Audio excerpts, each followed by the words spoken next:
Guru Kripa Kevalam. Namaste and welcome everyone to Satsang today. Sadguru Shri Muji Baba Ki Jai.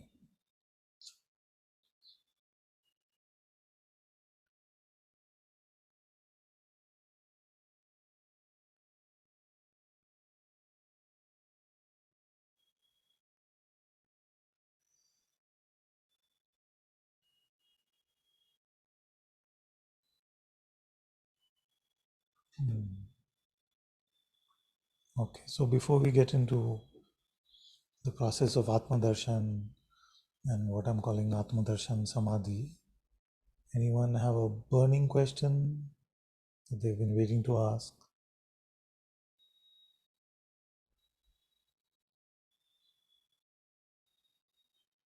No? Okay, very good. So everyone wants to hear about this.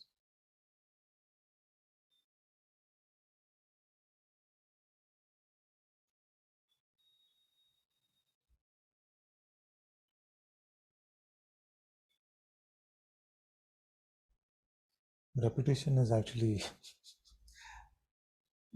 not so easy for me, but what all of you can also do is hear that one satsang that we share with everyone. So let's see how it emerges today. But I just want to say that for many months, it has been in my heart that if God would grace us or bless us with something which was very approachable, very uh, meetable in that way, where I could share something with even those who are not familiar with Advaita or this direct form of satsang or inquiry, any of these, I could just share something with anyone that I meet, either on the road or in the office or wherever I meet people. Because with the few attempts I've tried to share what in the way we usually share, usually it's very difficult to get resonance or to meet. But I just feel like the infection of God's love is so deep here that I want to be able to carry the possibility of everyone meeting God. You see? I want to carry that possibility of everyone meeting God, independent of their spiritual background and their practices, or even whether they're interested or not. I should be able to point them in some way to God's light which is within them. And that is the darshan of the Atma within. So this has been here for many months, and most of you have heard glimpses in various ways, and God has helped in so many different ways to make this possible, mostly through the inner guidance that I've been receiving, but also externally some things come into view which could be integrated into this kind of process. And we are in the exploratory stage of this at the moment. So I'm very happy to receive feedback from everyone. See? And some of you have been sharing your feedback with me. And it's very important that I hear that, because many things will seem very natural here, but may not seem completely natural to all of you. So if there is something that you're finding difficult or there's too much resistance, then please bring it to me and then we can look at it together. Let's do that. Already, I think the main hurdle is crossed, because for 12 years, and before that, many of you have been with Guruji also before that. All of us are used to a certain way of satsang, a certain type of satsang, or a certain way of sharing. So when something new is shared or in a different way something is shared, then the mind is bound to pick that up and resist it in some way. And that happens in every circumstance. And I was expecting a lot more of that actually than actually played out. And for that, I'm grateful to all of you for indulging this foolish man in these endeavors of trying to lead everyone possible to God. So thank you for that. But it's been very beautiful also that some of you have taken to it very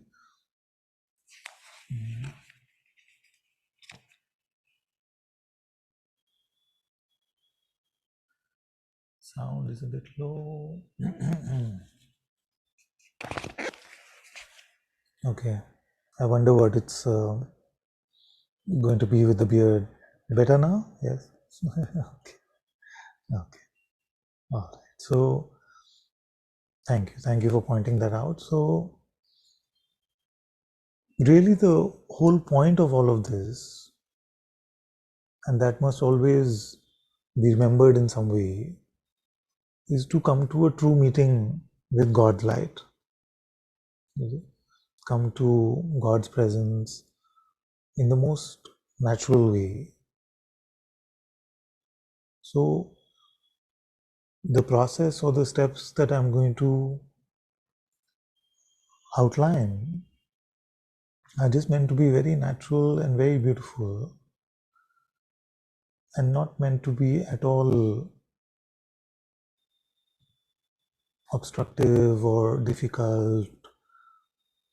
And I will attempt to explain everything very, very simply today, so it doesn't feel like there is any trouble at all, and it's going to be very natural. If the Sanskrit words confuse you a little bit, don't bother so much with them. I will explain everything, and we'll also prepare some notes and create a small sort of booklet to share with all of you. So it'll all be taken care of, and I will repeat everything as often as is needed and try to make it as simple as possible for everyone. But I'm completely clear about one thing in my heart, that this unfolding has the hand of God in it. I'm not at all confused about that. That it is God's guidance which is leading this messenger, this servant, this instrument to share this with all of you.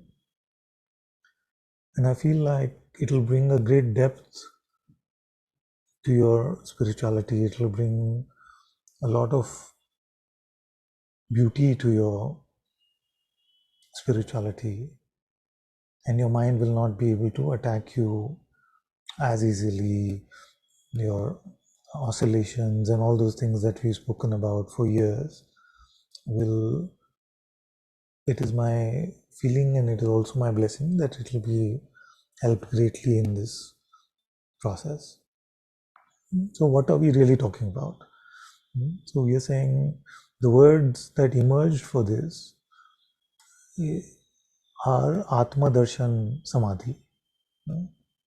So some of you have been to Bangalore. You know that this part of the house that we call the Satsang part of the house, we call it Atma Gyan Kendra. No? Some of you know that this is the name for it for many years, ever since we made the temple to Guruji in one side of this place. We call this center the Atma Gyan Kendra. So, in fact, that has led to some confusion in the past, where I remember someone from Ireland was here, and she told me, "Father, I'm going to Kendra." And I said, "But who's Kendra? I don't know who Kendra is." So then she kept saying Kendra, and I just wasn't getting it. Then somebody explained to me that she's saying the Kendra, which is basically the Hindi or the Sanskrit word for center. So this satsang space was envisioned to be where you could come and come to the self-knowledge, the knowledge of your Atma within, the knowledge of the Atma within. And that was the whole endeavor right from the start. So when we say Atma Darshan, all we are saying is that we come to a clear intuitive insight of God's presence within us. That's all it is. So the darshan, most of you are familiar with the term because Guruji also uses it quite often. Atma also, most of you are now familiar. And if some of you are not, I'm happy to dive in deeper and explain it. So the confusing word could be samadhi, but don't get confused by that at all, because samadhi is nothing but dissolution of the mind to allow us to remain in God's presence. So all that we've been talking about all this time with open and empty is exactly the same thing. But I want to be true to the guidance I'm receiving in my heart, so I will use these terms, Atma Darshan, Samadhi, but don't get intimidated by them. In India, there's a lot of confusion about the term Samadhi, and for some it seems very esoteric or mystical, and it may be at some level, but that is not going to be what is important for us to really discuss. With me so far, everyone's following? Very simple. So the term itself implies that to come to the darshan of God within us, and if some of you are confused between Atma, Paramatma and the Self, I just want to point out that we are speaking mostly in the way of Advaita, where there is no distinction between Atma and Paramatma, which means that there is no difference between God's light, God's presence, the Sadguru presence within us, and between that and God itself, Himself, there is no difference. So as we come to God's light within us, that will also be the doorway to the discovery of the absolute reality, and we'll go through step by step as we talk about this. Okay. So what is the guidance and how should we start? The first step is something called Laya Samadhi. You see, Laya Samadhi, Laya, since many of you were confused about the spelling and things.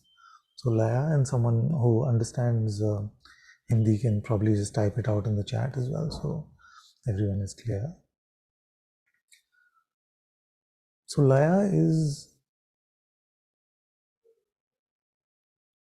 to use a rhythm or a flow of spiritually activated prayers or mantras to come to a dissolution or a stillness in the mind. So Laya literally means dissolution or stillness, but we'll be using the beautiful words and yet very simple words which are very approachable for everyone. When activated with our devotion and our love, they will lead to a beautiful stillness within us. So that is the first step, to come to Laya Samadhi, which is to come to the dissolution of the mind through the use of these prayers. And remember what I said, that actually each of these steps are enough on their own, and yet there is a great beauty in the unfolding seeming sequence of this flow.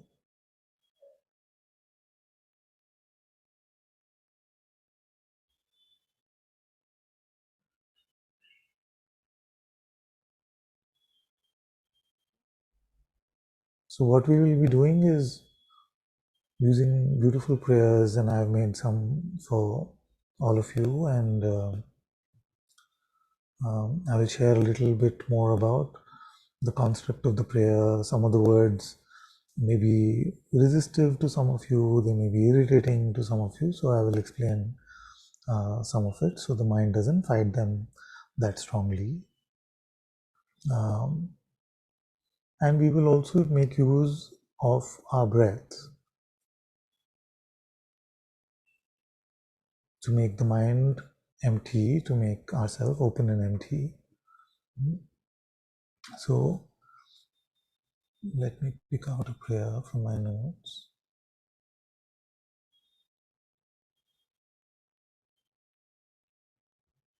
And remember that there is nothing original in any of this. This is,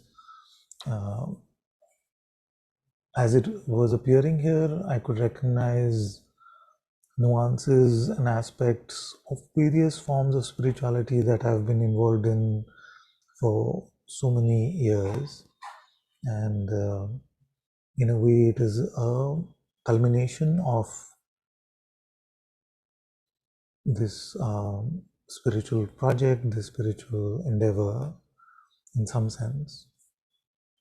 So when I asked in the room the other day, many said that they feel a lot of resonance with Lord Krishna, and they want to use the Krishna prayer. So what I've actually done is very simply taken the beautiful Jesus prayer and made versions out of that to resonate with all our different personas, our different conditions. So we all have a particular set of conditions which make us resonate with a particular aspect of God. Remember that it is to pray to lead to the unfathomable, the nirguna reality of God itself. You see? So the Krishna prayer is Hare Krishna, incarnation of God, have mercy on me, a sinner. Bless my heart with the light of Atma. So, Hare Krishna, incarnation of God, have mercy on me, a sinner. Bless my heart with the light of Atma. So, how is this very simple prayer? Why am I relying so much on this? First is that it's very devotional in nature, and it makes a very specific call to that aspect of God that we resonate with. So when we say the first line, which is an invocation to Krishna, Hare Krishna, then like in the Jesus prayer it is said Son of God. Here we've said incarnation of God, to remind ourselves that this is truly about a God that we cannot label, we cannot fathom, we cannot understand. And the aspect of God that we call Krishna derives everything from God itself, and His aspect, Saguna Nirguna Eko Govindure, which means that there is a Nirguna aspect to God and there is a Saguna aspect to God. So when we refer to God here, we are talking about the unfathomable, of which Krishna is an incarnation. Then we say, have mercy on me. This is a request for grace. Have mercy can seem very strong to some of you, but it really puts us in a place of humility, which is very important. It is very important not to approach our spirituality with any sort of pride, because the spiritual ego is the most dangerous uh, uh, invention in this world. I feel that if we make our spirituality egoic, and it becomes special and proud, and it becomes an entitlement. You see, so we are not saying that our prayer entitles us to samadhi. You see, we are not saying that our prayer entitles us to God's light in our heart. We are saying that it will come only if it is your grace, if it is your mercy. So that part is really important, that it is God's grace. Like I've been saying, that our job is to set the table, but we cannot be entitled, see, to expect, oh, but I have been praying so long, you see, why haven't you come? You see, these kind of things will just not do. So have mercy on me. And the two words which may be causing the most resistance to all of you is a sinner. Because many of you feel like you escaped the notion of sin from other traditions and came to Advaita and things like that, because there was not much talk here about sin and things. So now one child told me that it's very scary, that it's reminding me of my childhood and things like this. So I'm going to clarify this a little bit. But remember that most importantly, we have said Hare Krishna, incarnation of God, which is such an awesome invocation. And I don't mean awesome in the way my kids use the term. I mean filled with awe. So deeply filled with awe that we can invoke God. And as the prayer is said, very symmetrically, the position is made clear on the other side also, that on one hand, you are full of wonder, awe, beauty, love, knowledge, all pervasive reality. And on the other hand, what is left of me, this me, is an idea of separation, a need to live separate from God, a need to live by individual will, you see, live on our own terms.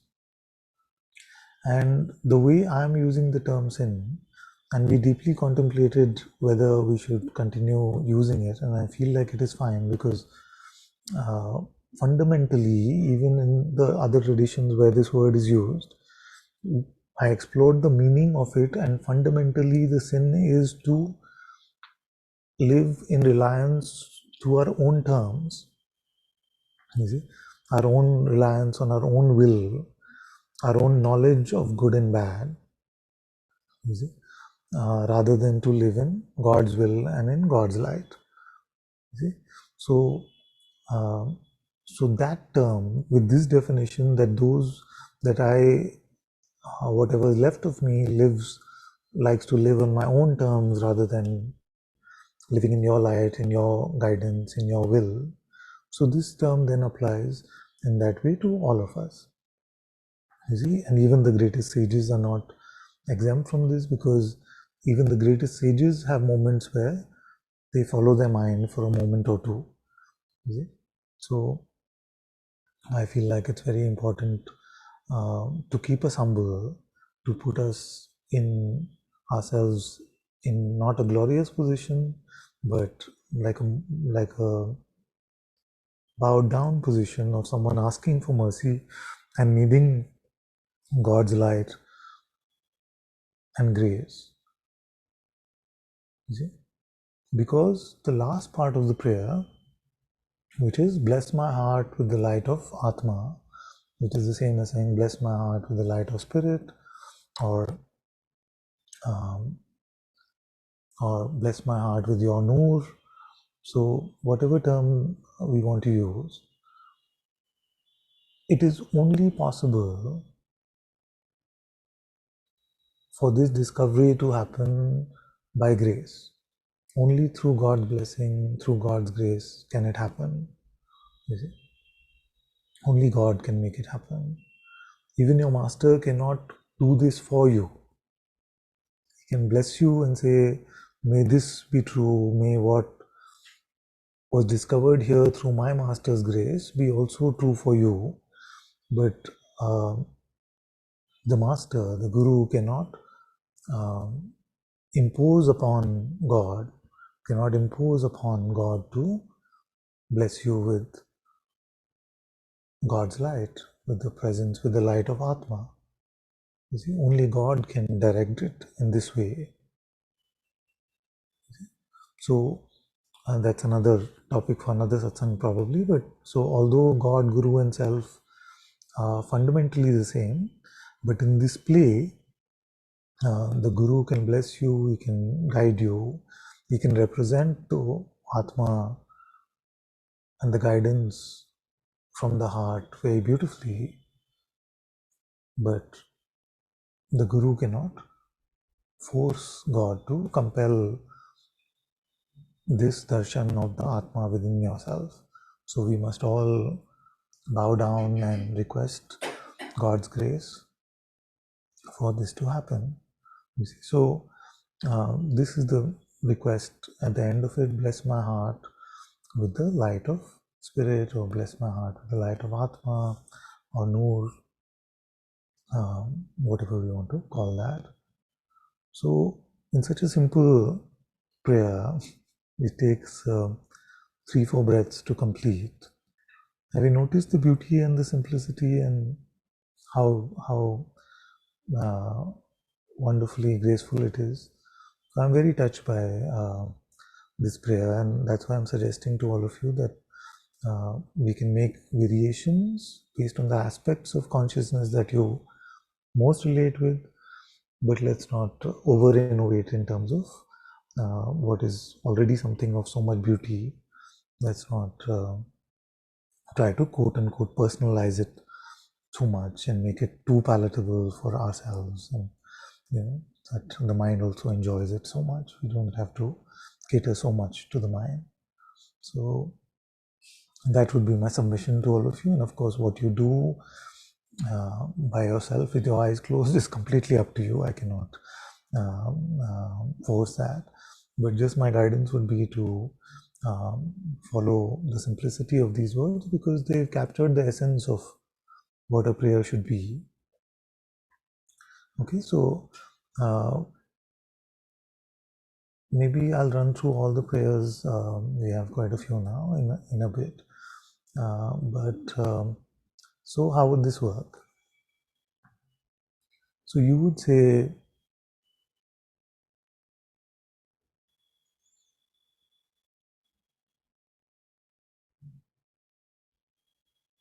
so in breath would be Hare Krishna.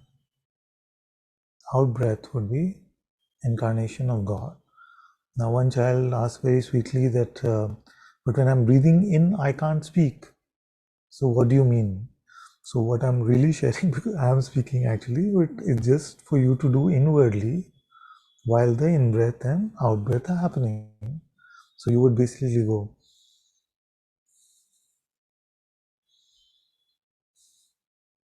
and you don't have to breathe in any particular way. So when you're breathing in, chant Hare Krishna. When you're breathing out, remember incarnation of God. Then as you're breathing in, say, have mercy on me. As you're breathing out, say, a sinner. When you're breathing in, say, bless my heart. When you're breathing out, say, with the light of Atma. Right? So, okay, there's an echo coming. Okay, so that's the Krishna prayer.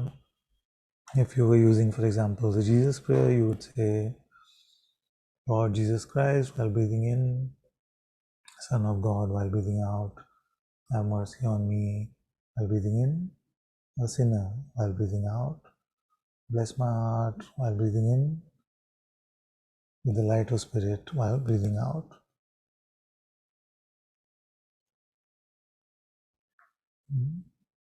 So this is 3 breaths. You want to all try? Let's all try. Okay, maybe I read out the prayer so that all of you have, quote unquote, your favorite one and you can use that. Okay, so the Ram prayer is Hare Ram, incarnation of God, have mercy on me, a sinner, bless my heart with the light of Atma. The Krishna prayer is basically the same, which goes Hare Krishna, incarnation of God, have mercy on me, a sinner, bless my heart with the light of Atma. The Jesus prayer is Lord Jesus Christ, Son of God, have mercy on me, a sinner, bless my heart with the light of Spirit. The Allah prayer is Ya Allah, God Almighty, have mercy on me, a sinner, bless my heart with your Noor,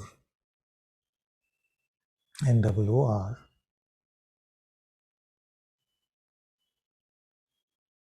The Shiva prayer is Om Namah Shivaya, Supreme God Self, have mercy on me, a sinner, bless my heart with the light of Atma. The Durga prayer is Namo Durge Ma, Sacred Essence of God, have mercy on me, a sinner, bless my heart with the light of Atma. The Kali prayer is Namo Kali Ma, God's fierce love, have mercy on me, a sinner, bless my heart with the light of Atma. Then the Sadguru prayer is Om Sadguru, God's holy presence, have mercy on me, a sinner, bless my heart with the light of Atma. Maybe I can post all this in the chat. So in the chat you will find these prayers.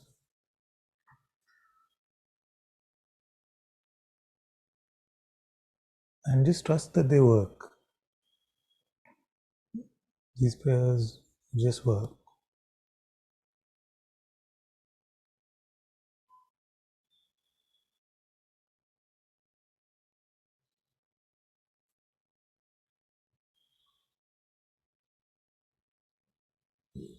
You can take a moment to review.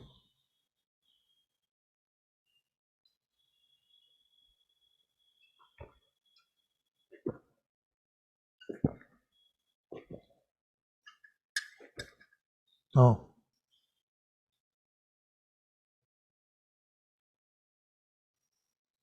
no, they just went to ATM because he would have sent the message.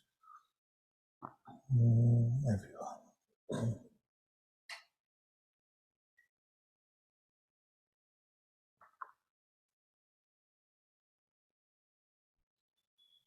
Okay, now you should get it.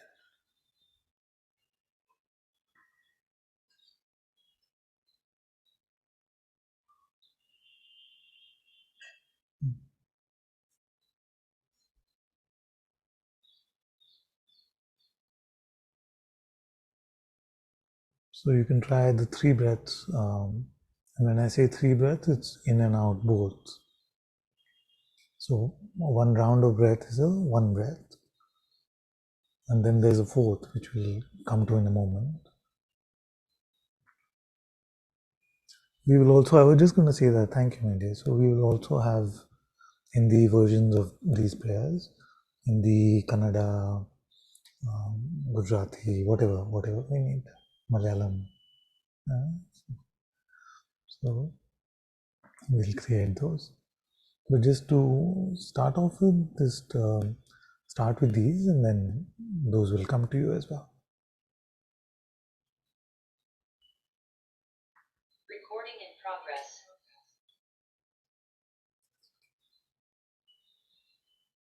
Okay, you want to try? Let's try.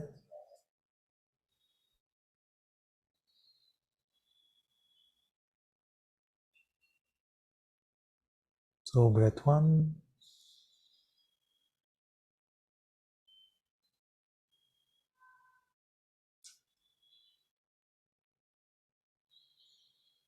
2,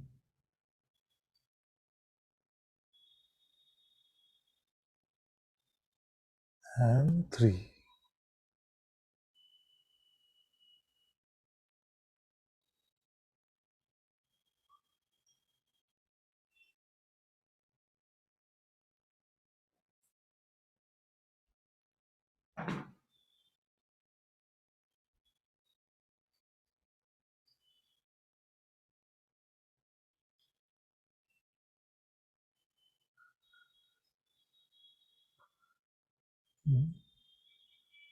Simple.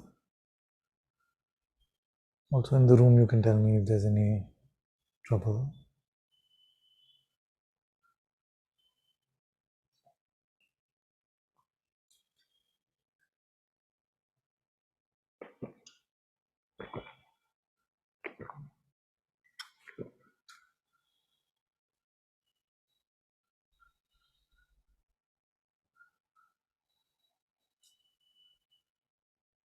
Okay, other questions about this? Marissa. Hello, Anandaji. Thank you that I can come.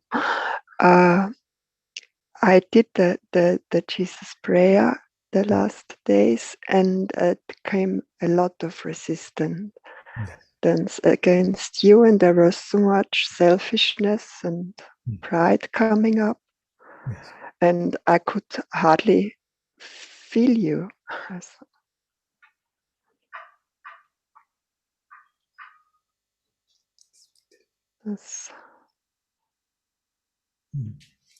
Yes. So resistance is to be expected when something new like this comes.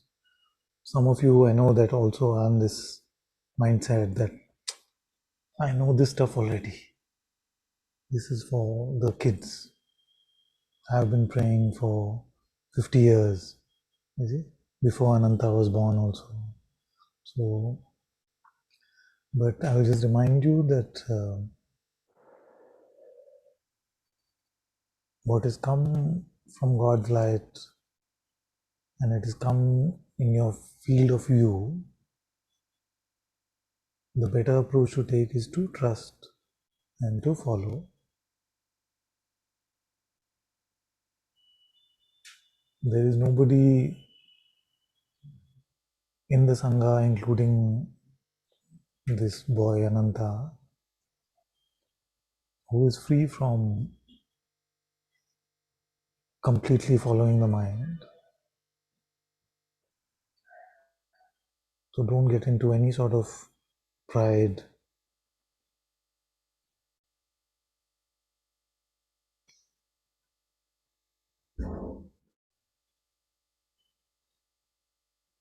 And finally, whether you use the gift that is available to you or not is completely up to you. Like I said, I cannot, force anyone to pray.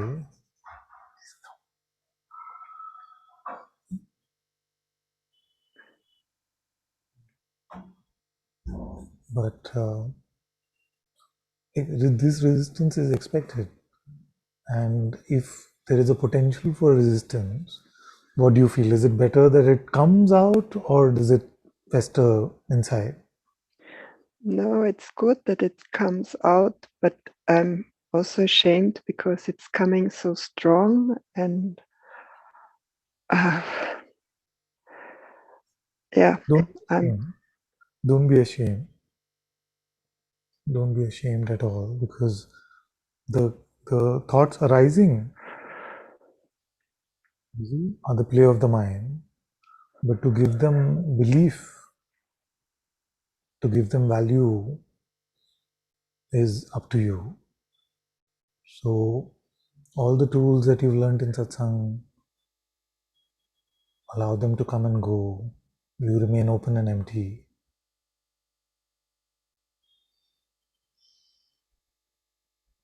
And that which is the most potent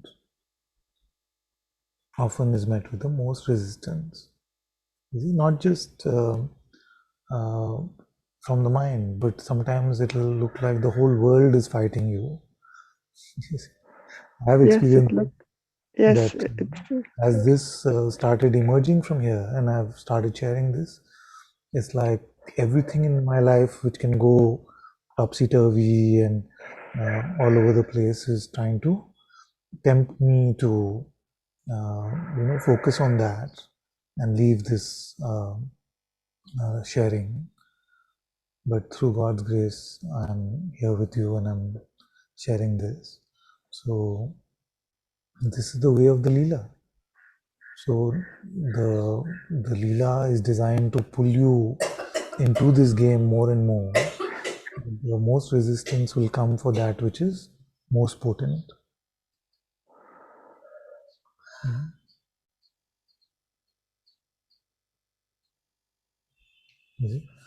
And what is the resistance saying anyway?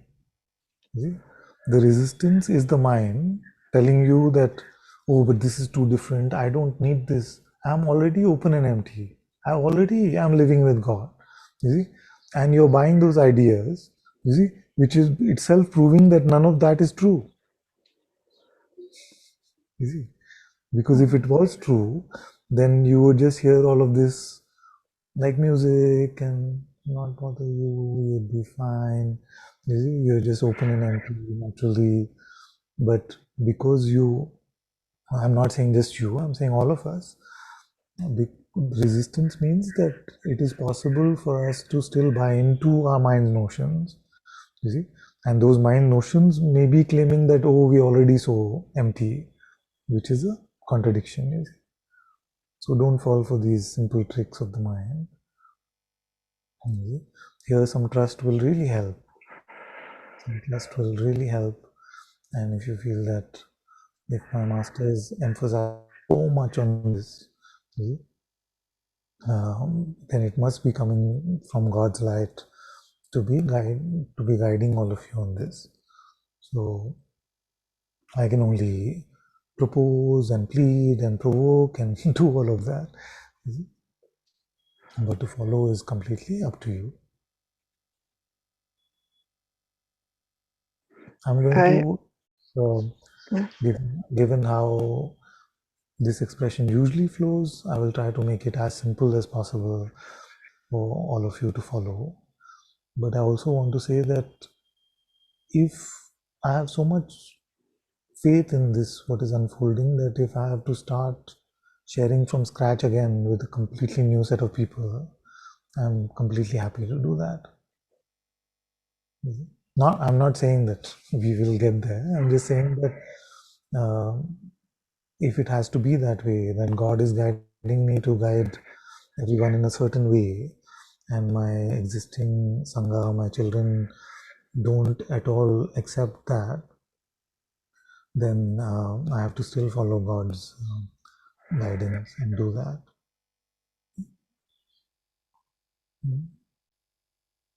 So you can pick between your mind and your teacher's hard guidance. I sometimes don't know if I only practice, and I just don't want to manipulate from the mind and that this is very difficult to let it flow and then see how the mind creeps in. Yes. Also, I'm not saying that don't give me feedback. You see, so if you tell me that I tried this, you see, I tried it for 3 days and I really woke up in the morning and before I met anyone, I met God's presence, or I attempted to meet God's presence within myself and to stay in that for the rest of the day. But during the attempt, this is what happened. I'm completely open to hearing that. You see, I'm completely open to hearing that. But if you say, but I'm just not going to try this because I liked what you were saying earlier, but I still think no, I I'm not. do it. I'm saying to everyone. I'm saying to everyone that the resistance can come like this. No? That oh, I liked earlier Ananta better. He's still my teacher, my master, but I'm not going to. I don't know what's happened to him. He's got deluded, or something like that. So I'm going to not accept that. I'm going to say that if you consider coming to satsang with me, you must try what is coming from my heart. You see? Otherwise, there's no point calling me a teacher.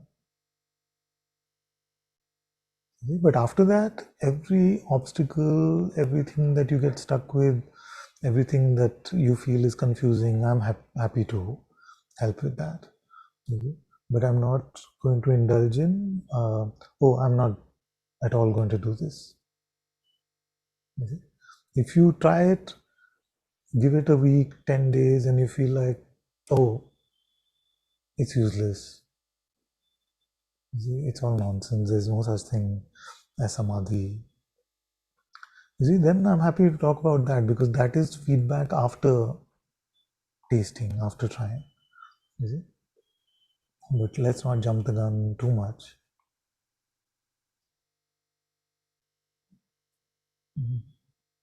Okay, very good. Thank you, Anandaji, and also thank you for the Sangha and for the love of the Sangha and for the contemplation. Thank you. Thank you very much. Thank you. Okay, very good. Let's go to Marisa. And if your questions have been answered, then we can. Namaste, Anantaji. Well, it's not a question. Actually, mine is kind of a feedback, because I love this that you're giving us. Like in my heart, I was feeling like to receive something like this. And when it came, like probably like 10 weeks ago that you already shared it, I started doing it with Jesus Christ. I didn't do it like exactly as the words you're saying, but it was. But then the last part, I did Jesus Christ, Jesus Christ. I said the set 7 times. And when this week you started saying with Ram, like at the beginning, like when I did with Jesus Christ, everything was flowing. When I did it with Ram, the mind like really, started playing an energy that I hadn't feel it like for, probably I did, but not like that clearly. And now when I'm doing the prayer, it's like the mind, it's trying to jump the first line. Instead of saying the first line, I say the second line when it's Son of God, sinner, something like. And I don't know, I'm just exposing it, I guess, because this is a trick thing that in my mind creates. And well, I just want to say thank you. That's the kind of report that I want to hear, the specific feedback on what is happening as you're trying. So yes, so with all the prayers, the second part, maybe I share this now so everyone is clear. So this is the 4th breath. So if it's Krishna, we say Krishna 7 times, which is 4 times Krishna in the in breath. Krishna, Krishna, Krishna, Krishna. 3 times Krishna in the out breath. Krishna, Krishna, Krishna. So if it's Jesus prayer, then you say Jesus, Jesus, Jesus, Jesus. Jesus, Jesus, Jesus. As far as the mind tricking you and saying, it can happen initially that it seems to flow easily, then after a week or so it's just mixing up the words and things like that. But it'll all settle. Don't have to worry so much about that. Well, I do feel it's powerful, and I do feel I want that it's bringing me to a state of the being, and in a more satsang. I don't know if I'm explaining it well, but it's more satsang field, than, and it's true that it's in here. It's the mind doesn't play as, it's not as strong. Yes. Okay. So, well, that's all I wanted to share. Thank you. Thank you for that. Okay, let's go to Peter. Peter, are you well? Great. What's happening? Okay. Hello, Father. You You understand me? Yes. Yes, I'm actually just in the hospital. Nothing That's really serious. uh, And I wanted to report a bit about the prayer. I practiced with the Jesus prayer the last days, and I never was so bound to praying, but it was really so helpful, and it really help me to keep just to be empty. Yeah, and even today when I had anesthesia, just before the anesthesia, I was praying the Jesus prayer, and I fell asleep. And just when I woke up again, it was there again, the prayer, and it was very beautiful. Yeah, beautiful. Yes, and I want to thank you for this prayer from all of my heart. Very good. Very good. Mm. Very good. Thank you. And whatever it is looks minor, like you said, but my full love, full blessing. Yes, thank you. Body. Thank you so much for your blessings.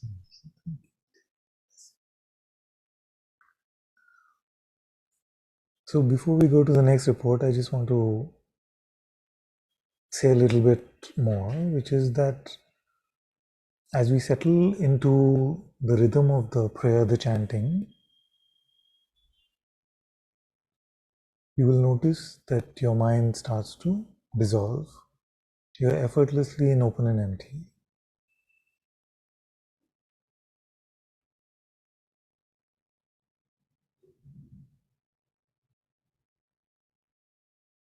And soon you will find the presence of unconditional love in your heart.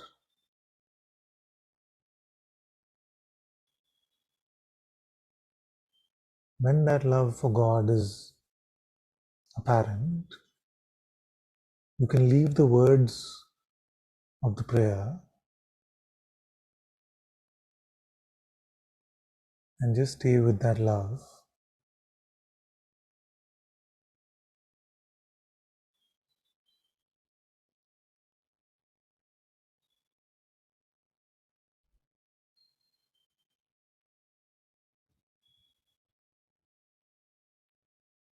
At this point, you will be able to notice that you will experience that love and you can actively love God as well.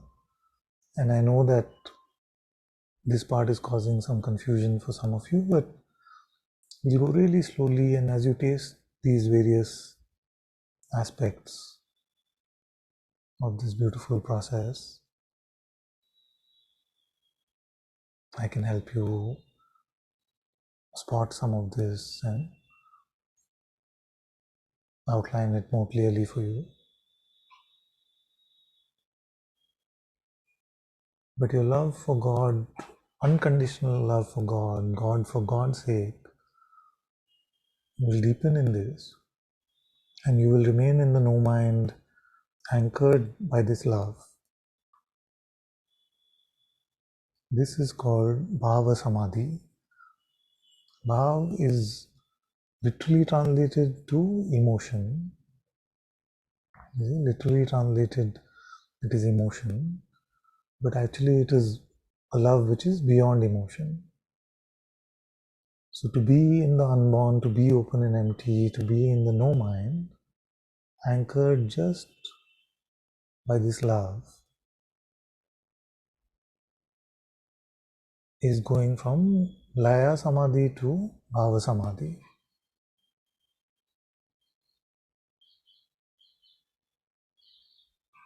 And some of you have questions about, it's very natural for you to stay just in that love directly. Do you need to start with Laya, or can't you just start with Bhava itself? We'll get there, don't worry. You don't have to rush. It's all beautiful. Every aspect of this is beautiful, so we don't have to rush. It's not a competition. Nobody is going to win. Nobody can lose. It's all for love for God. So this is the Bhava Samadhi, to anchor just with love. But what happens is that most of you will get distracted by the mind from time to time when you attempt to stay in that love for God, there you use the word that you chanted in your Laya Samadhi. So if it was Ram and you're anchored in that love for God, but the mind is offering you some things which seem tempting, inwardly just say Ram.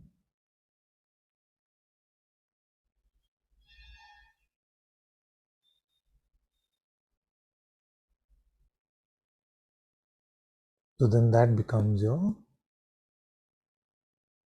like a backup anchor, your shield for your sadhana, for your samadhi.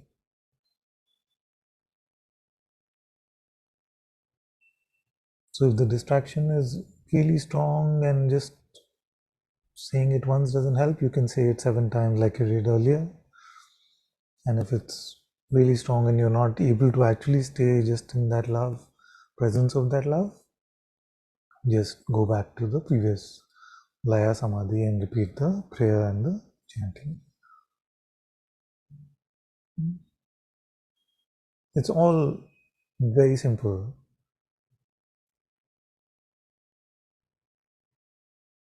It's very, very straightforward. As you progress like this, there is lesser and lesser to quote unquote do. To be anchored in love, to deepen in love, is less gross than saying words, repeating, using the breath.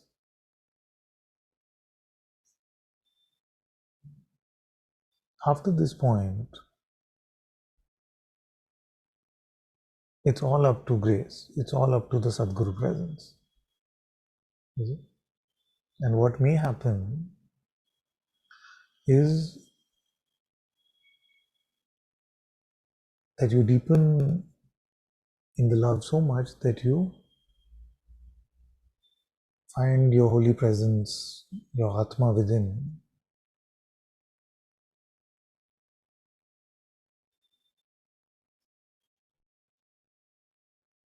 And all that remains is this presence.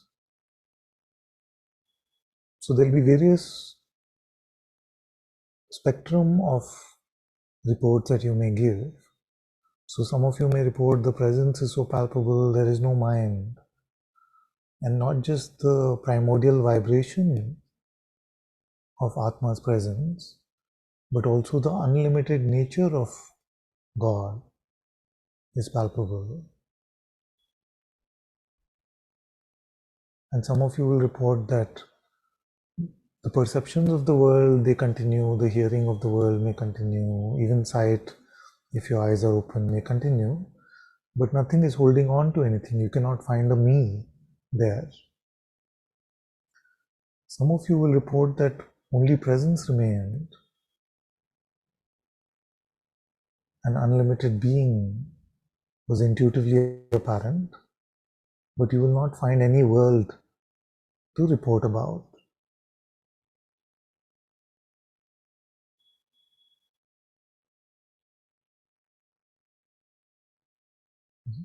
So both of these are forms of Savikalpa Samadhi.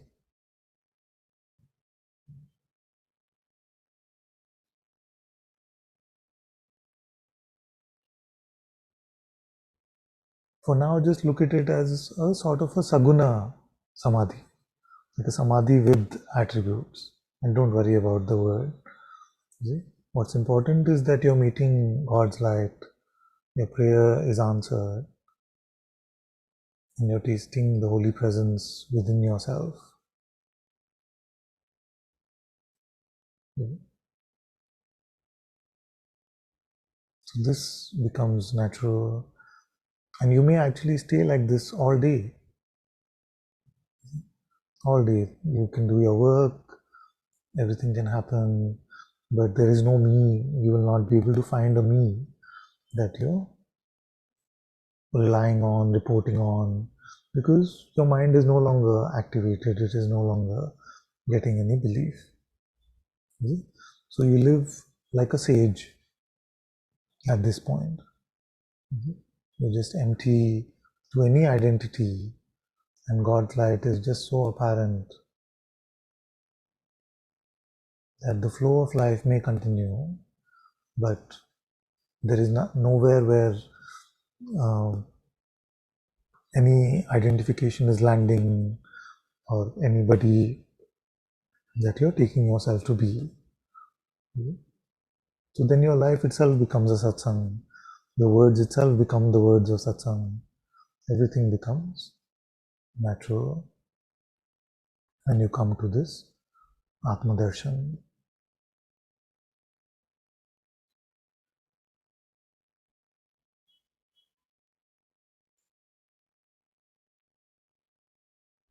This happens only by grace.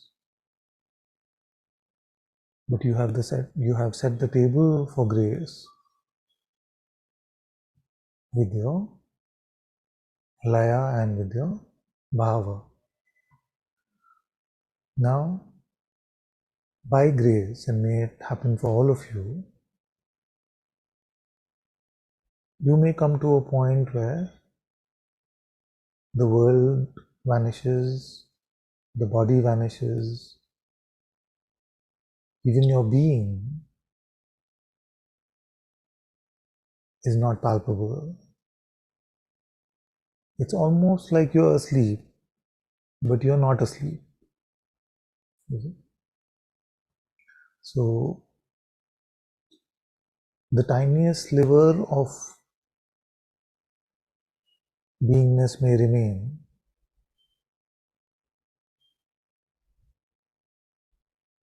but in reality, only awareness, the absolute reality, the self, remains for you.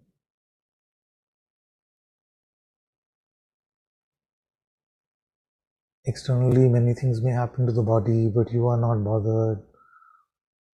After the world reappears, you may report and say, but I did not breathe for 3 minutes. How did that happen? Or I didn't breathe for a long time. I don't know how long. How did that happen? All these post-mortem reports may come, but during Nirvikalpa Samadhi, which is like a Nirguna version of Samadhi, you will not be bothered about what is happening to the body, whether there is a body or not.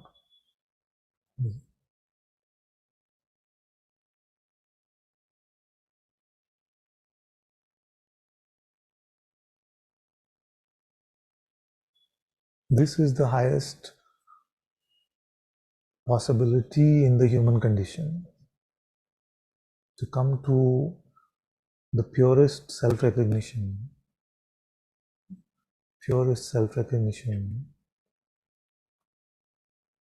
with no me, no world, not even beingness.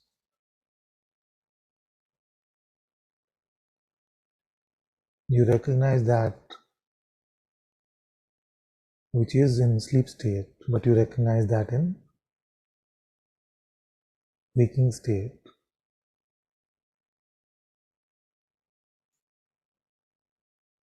That is the highest enlightenment. Because this that you discover, although is not perceivable light, it is the light so strong that even the light of consciousness is born within it.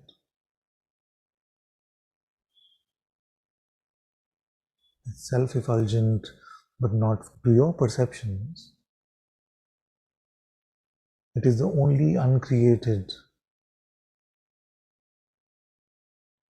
It is your highest reality.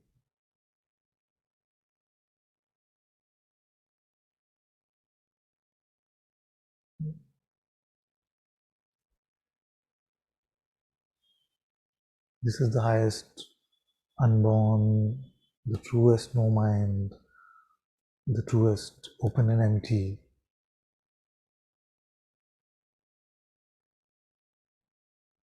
Where your true nature is recognized. And the words of the Ashtavakra and the Ribugita are recognized to be your reality.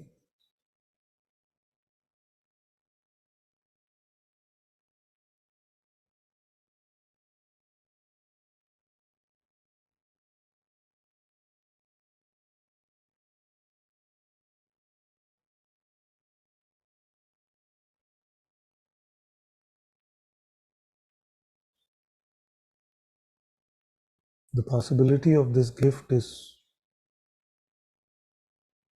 so immense. The pure grace could be so immense. In return for what? In return for chanting God's name, in return for loving God.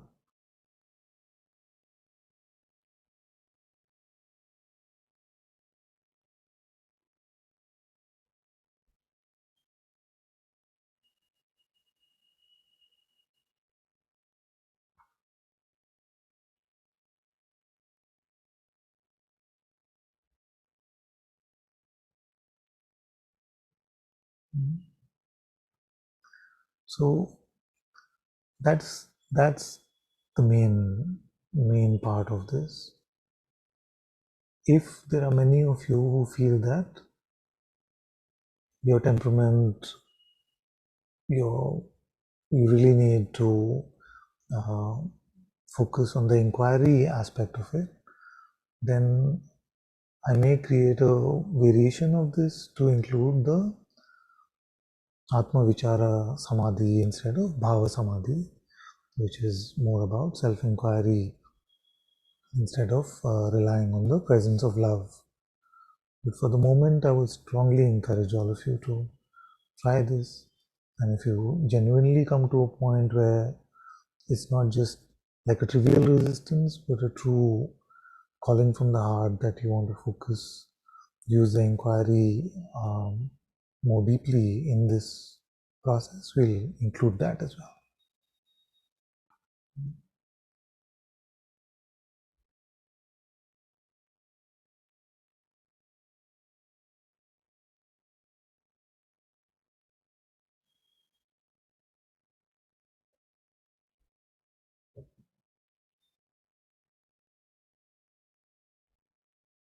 Okay, before we go to the questions, okay, let me take a few more questions, then we come back. Okay, let's go to Lian. Namaste, Father. Namaste. Thank you. Just wanted to share a little bit about these prayers and ask a question. I've been trying this. It feels very good, like all the steps that you laid out. And the prayer feels very helpful, like cleaning a lot of things and making like the presence much more palpable.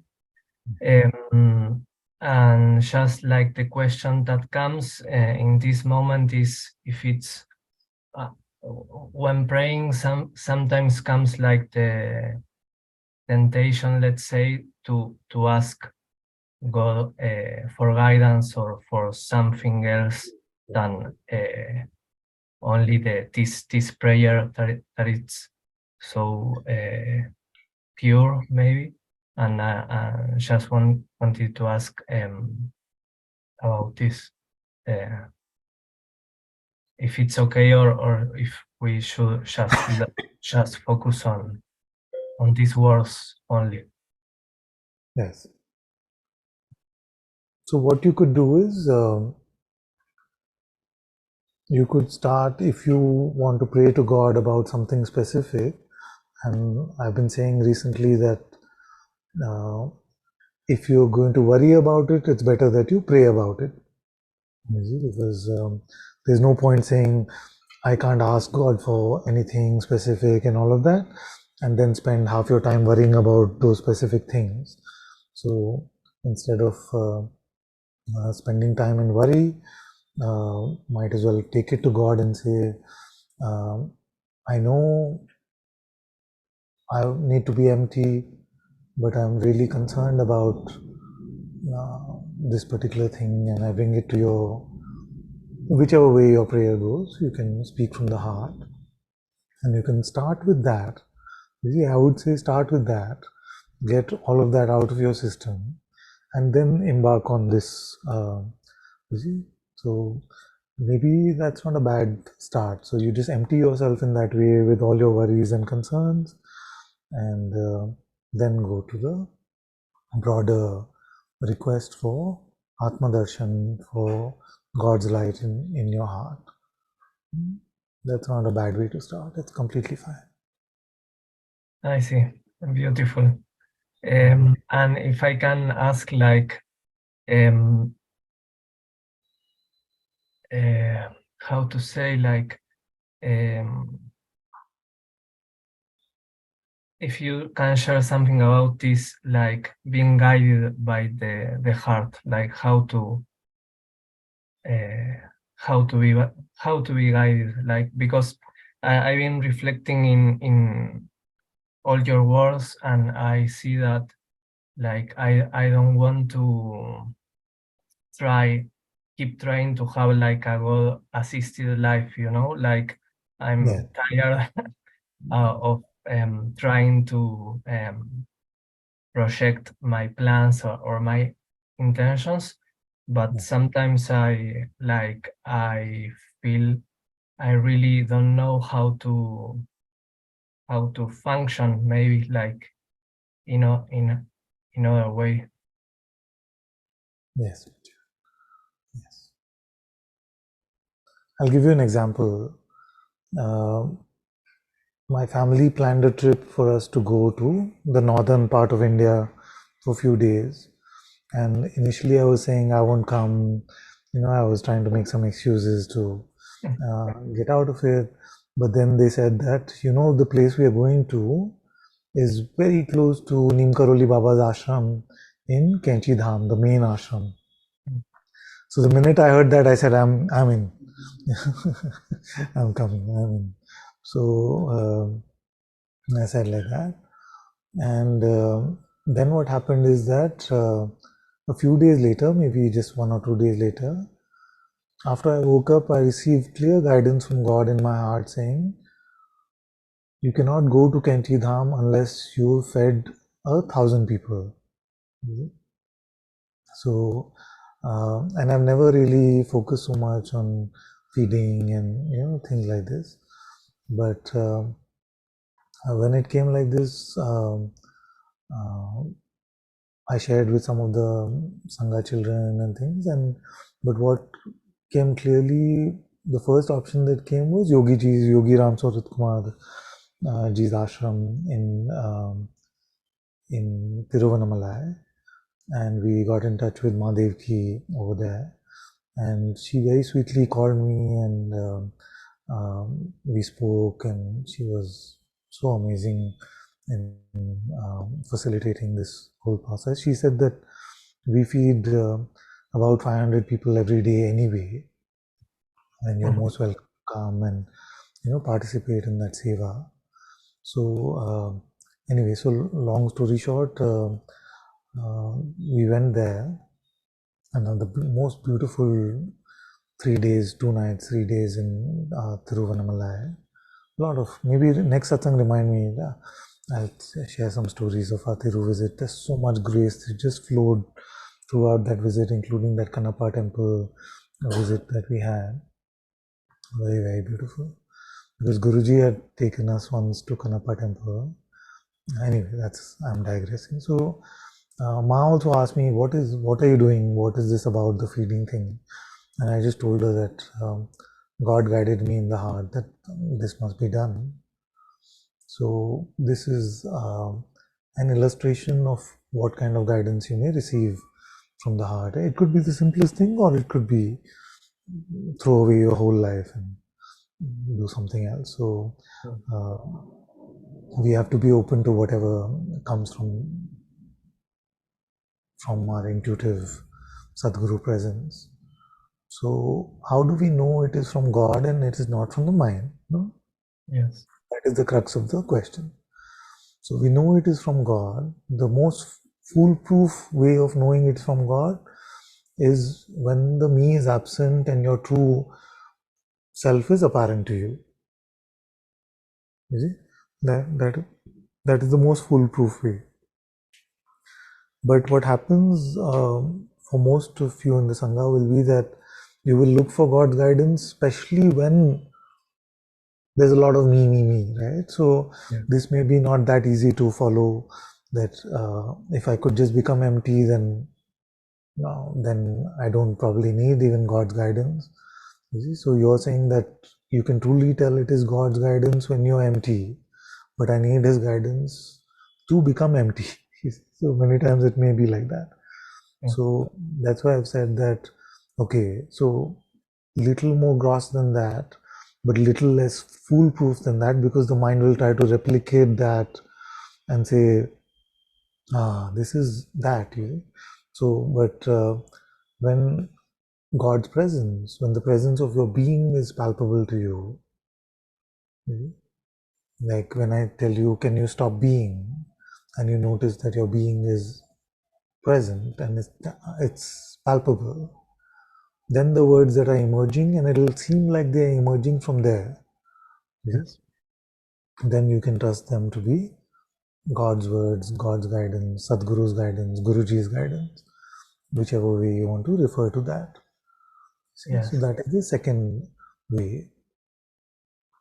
Now, in some cases, you will find that I've never, like for 3 years, you know the story. I was looking for God's presence while reading I Am That, and it was not apparent to me. So, for many of you, it may not be apparent. So, for those of you where it is not that apparent, if you find yourself tasting unconditional love, the presence of love is palpable. You see, and it's not a personal attachment posing as love, but true love. Then the words that emerge from there can be trusted to be God's words. You see? So some of you may say that even this, I don't know if I truly taste. So then to them I would say, just follow what you're hearing in satsang, remain open and empty, and allow what unfolds when you're open and empty to unfold. Then that itself is God's will. You see? And then remaining empty in that way, you will start receiving guidance in this way. See? So we don't have to rush to it. If it is not, after this advice also it is not clear, then leave all words. Allow your feet to move in God's light, allow your body to move in God's light without any mental constructs. And as you let go, you learn to let go and surrender, then God will use you as an instrument in this fashion of specific guidance as well. Yeah. Just wanted to say that something I feel like saying like I'm open to whatever go like commands, but there is like a rush, like but like tell me whatever I have to do, but tell me now. Like there's something about not knowing from the mind, like I'm exposing this, no, like it brings like a fear or a worry for the person, like saying like whatever you want I will do, but just tell me something, you know. Yes. Actually, if it is with innocence, there is nothing wrong with even this kind of prayer.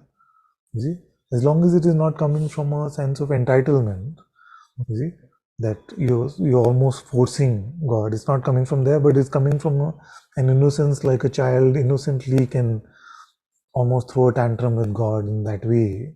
You see, I would say don't make a habit of it, but once in a while it's all right. Like someone told me that, or I read somewhere or so on TV or something, where their prayer was, because they were atheist and then something was drawing them towards God, their prayer was, God, if you are real, show me something. Is it? If you are real, show me something, which I won't advise to all of us, because we're here for so many years because we know in our heart God is real. But for someone who is just going from atheism to turning towards God, even a prayer like this, so he just said, if you're real, show me something. And he says that his life was transformed every day. Every day there was something that he could say that is not done by me, that is the hand of a higher power. So again, this is not something I'm advising to any of you in the Sangha. I'm just saying that if it is innocence and if it is full of integrity, it is fine. But remember not to, at our place where we've progressed with maturity in our heart, we should minimize our tantrumy sort of prayers to the absolute minimum. Because it's fine at a particular level. A child may throw a tantrum, but those who've met the awesome privilege that we have to even utter the name of God, that probably the only good thing about the human condition is for us to be able to invoke God's name in our heart, and that which is so unfathomable and from whom all these universes pop out like millions of popcorn. You see, for that one, I don't feel like, as long as we are still taking ourselves to be little old me, for that insignificant me to throw a tantrum with that one would not be well advised, I feel.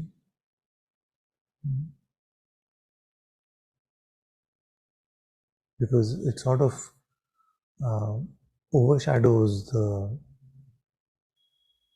own insight about God. You see, so once in a while it's all right. Once in a while it's all right. Life often will throw out these situations, and once in a while to feel that you're caught up in those situations and throw a mini tantrum with God, it's all right. I'm not really suggesting it, but it does happen from time to time, so it's all right.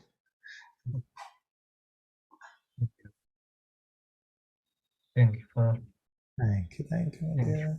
Love you. Love you. Thank you.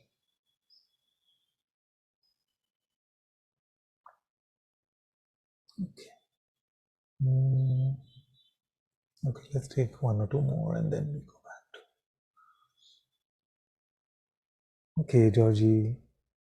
Hello, Father. Hello. You can hear me okay? Yes. Did you do something with your mic? The sound is much better today. No, I'm using the little speaker that you know from India, this one. I see. Maybe this one works. That has a mic on it? I don't know. I'm assuming that it does. I don't know where my voice is coming from. Okay, it's good. Don't change anything after this.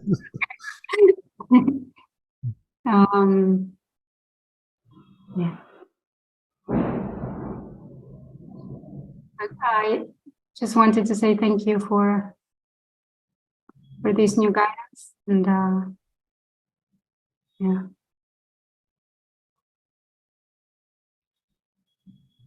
And I can feel the power of it.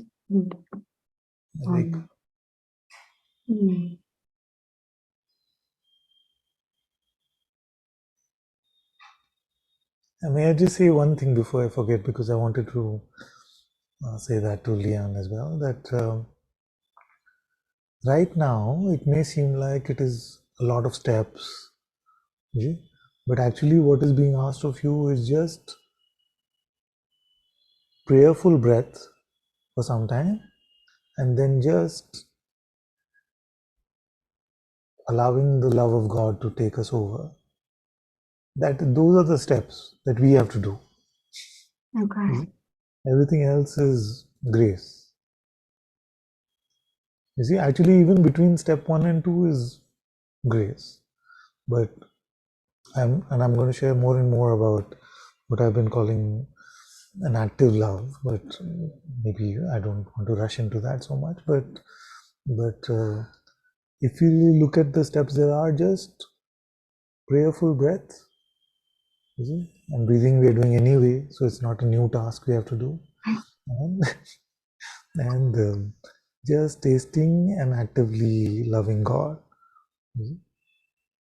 That's all. That's basically it. Okay.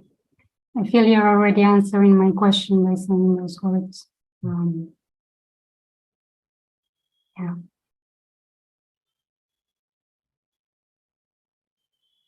Yeah.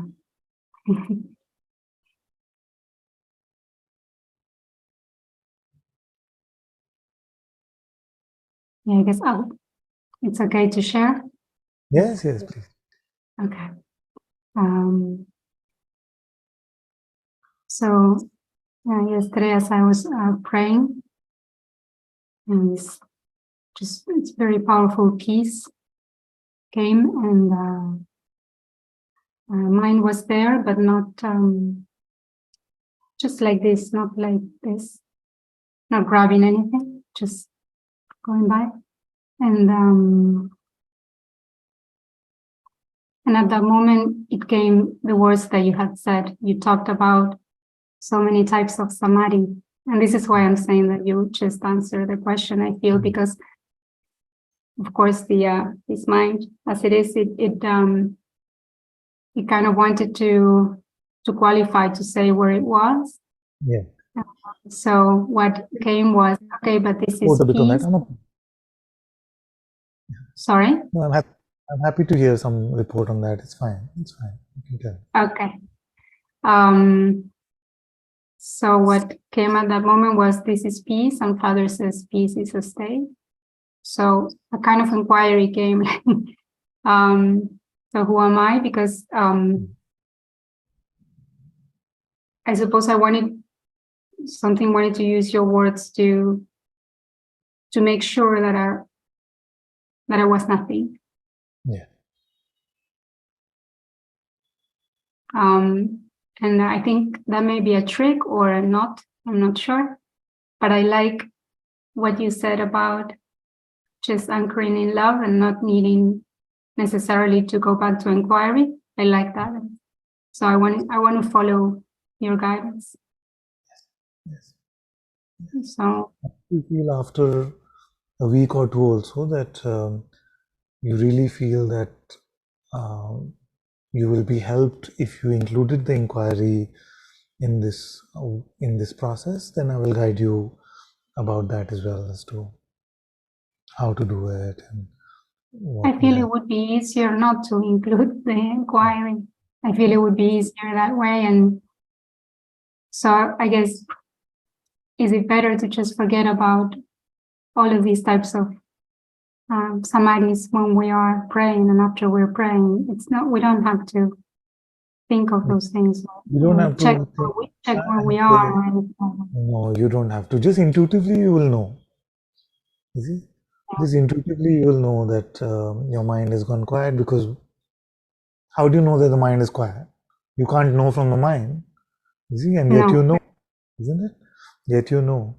That's a good one, actually. I've not used that before. So when somebody ask me about intuitive, they've never heard their intuition. You must have noticed sometime when your mind is quiet.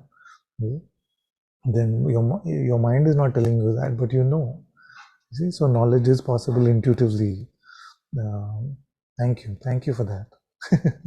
Yeah, because I also wanted to ask before, when you first started guiding, whether all of these words, some of the samadhis I actually heard for the first time, especially the first two that you mentioned today, not Nirvikalpa and Savikalpa, but the other two that you mentioned. So the question that came was whether so far in Satsang you have used other words for the same things or not? Or this I is just feel like, new? yes, no, I feel like for everything that I've put into this soup, I have guided over various points of time. I don't feel like there's, maybe except using the breath, which I don't remember, maybe for some over feeling anxiety or something, but Mhm. maybe except using the breath part, I feel like I've said everything before. Mm. And this is maybe God's way of uh, God's grace, God's plan that I was sharing with some of you, that my whole spiritual journey started in some way with breath in a very strong way. Yeah, it is So powerful. I had forgotten about breath exercises. same. In fact, I've been laughing at it for many years. But I just feel like God's graced my heart here with something which has shown me that even the tiniest thing is so beautifully managed by God.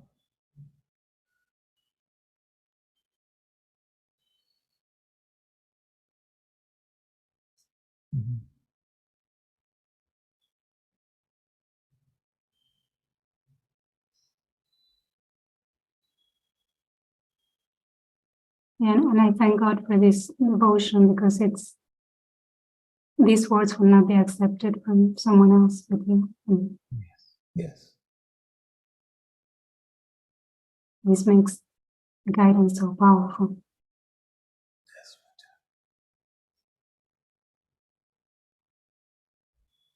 I feel for all of you that if nothing else, your noses are now quite strong. You see, your noses to smell God are quite strong. That much confidence I have in my children. Mhm. So you can smell where something is coming from.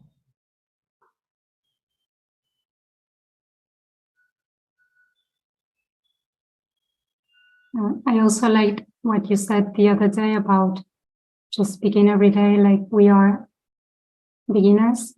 Yes. And I feel like Yes. Yes. I feel that you're always guiding us like that. And Yes. this Yes. is And here also, I start the day. I'm not saying, okay, day has begun. I am Master Ananta. So straight at Nirvikalpa Samadhi. Boom. You see? It's not like that. Start the same way that I'm guiding all of you. and it's very freeing. Yeah. We don't need to be anything, because it does seem to be the biggest identities, Yes. whatever has happened in the last years. So just to begin, like we don't know Yeah. anything. Every day as a beginner.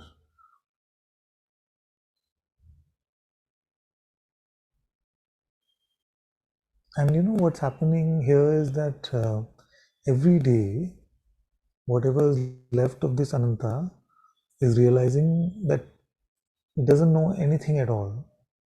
Although I realized this long time ago, and yet it's a constant unloading of knowledge which we still held on to, in the sense that, but this is natural for anyone to have, you see.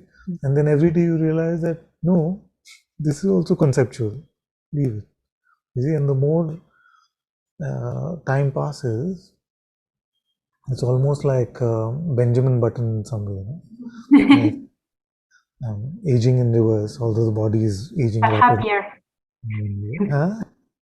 but happier than Benjamin Button, because I remember it to be rather tragic, that story. No? I don't remember that part, but yes.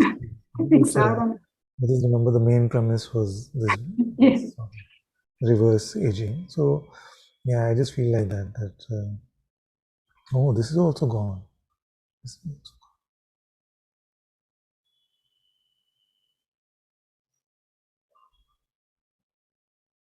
And I have a very beginner question to ask. Yeah. Yeah. That was a Because good setup, by the way. That was very well set up. yeah, because you said then during the day we can just use the word Ram is what I'm Yes. saying at the end of my prayer. Yeah. And so yesterday, shortly after this prayer, I was just beginning my day, and something was beginning to get angry with the situation, and such as it came run, Yes. and then it's kind of funny observation, because the question that came for you was, well, because surely when I say those words, the anger, just the thoughts that something vanished. But the question that came for you was what the difference was between just saying Ram and those psychological exercises that people do sometimes when they get angry and they think about a word or something, and then they just Count backwards. Count to 10. yeah. Yeah. I remember Seinfeld, the show. I remember a Seinfeld episode where this crazy guy said "Serenity now," and then he just bottled up his anger, and then he got even crazier in the end because he would bottle up his anger. So I was remembering that and laughing, just thinking about what the difference is between the two. Yeah. Yeah. So one of the differences is that I won't get into the fact that these words are pristine in their vibration and all of that. That's okay. That's all fine. But really, you're using these words not so that you cannot be angry anymore. It is just because you remembered that you're living out of your own individual will and you need to return to God's light. You see? Now, from God's light, if you need to become a tiger or a mouse, is up to God's will. You see? So that is the main difference. And I'm not providing any Advaita excuses for bad behavior. I'm just saying that truly it is a surrendering. You see? Because Hanuman, who was Ram's greatest devotee, was a fierce warrior as well. So we cannot say it's always only going to be Shanti Shanti. So it is not a bottling up, but more of a handing over. And a handing over is the opposite of bottling up, because we just completely open ourselves up to God and allow God's will to unfold. Whereas if you're using it as a medicine for anger, then what you would say is, and it may work like that, but I'm not suggesting we do that. You may say, okay, I'm getting angry, Ram. Is anger gone? Okay, some more Ram. You see, so then, we're just saying that I was living by my own terms, you see, and maybe it is these thoughts which are making me angry. Now I'm going to come to my true place, which is to live in God's will, in God's light. So the difference is in intention? Yes, intention, it's more also of a recognition. The intention leads to a recognition of our lack of conceptual knowledge. Like we don't really know conceptually how to deal with any situation. So whether anger is the best response or peace is the best response, we don't really know in most situations. So because we don't really know, it's better to hand over to one who does. You see? And it is the Sadguru within who does, God's presence within who does.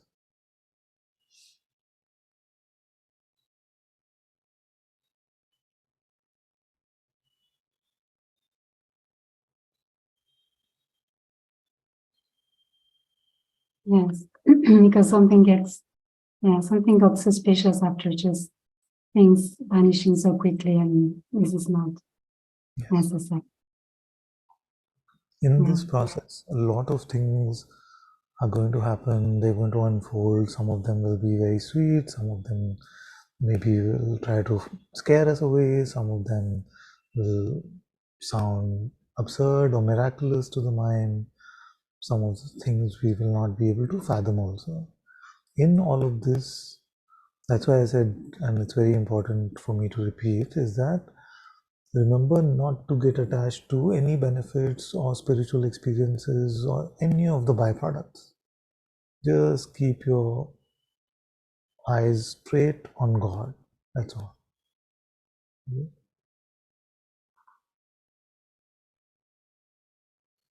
It's all about God, for God. And really, it doesn't matter what happens to me or what's left of me and the instrument called the body mind. It's completely irrelevant to the reality of God.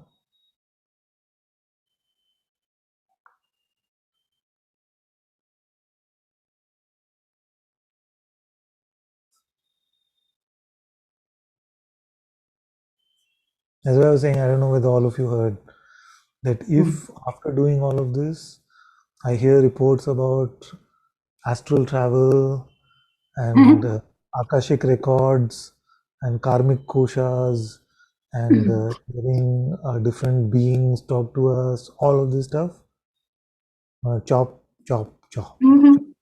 Things still do happen on an energy level, but I know it's Let them not. happen. That's what I'm saying, that I'm not saying that must not happen, but they are the byproducts.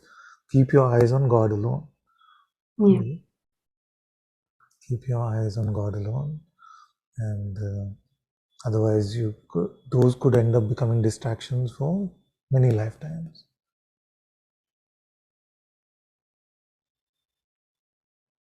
Yeah. Thank you so much for this guidance, Father. Thank you, my child. Thank you so much.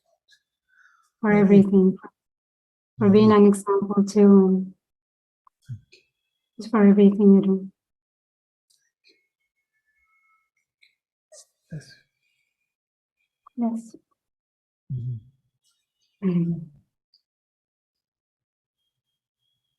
Okay, let's go to Shanti. Thank you, Father, for Thank you, giving me Nemo. this chance. I know it's been a long satsang. You're tired, and Oh, that's fine. thank you. I just only wanted to put myself in front of you right now because this seems to be the moment to just have everything revealed. If there's something that needs to be shown, then let it happen. This prayer has been it's a godsend, literally. And I really thank you for it. And it's sort of shifted things. So this is why I want to be in front of you now. Very good. And fully exposed. Very good. Very good.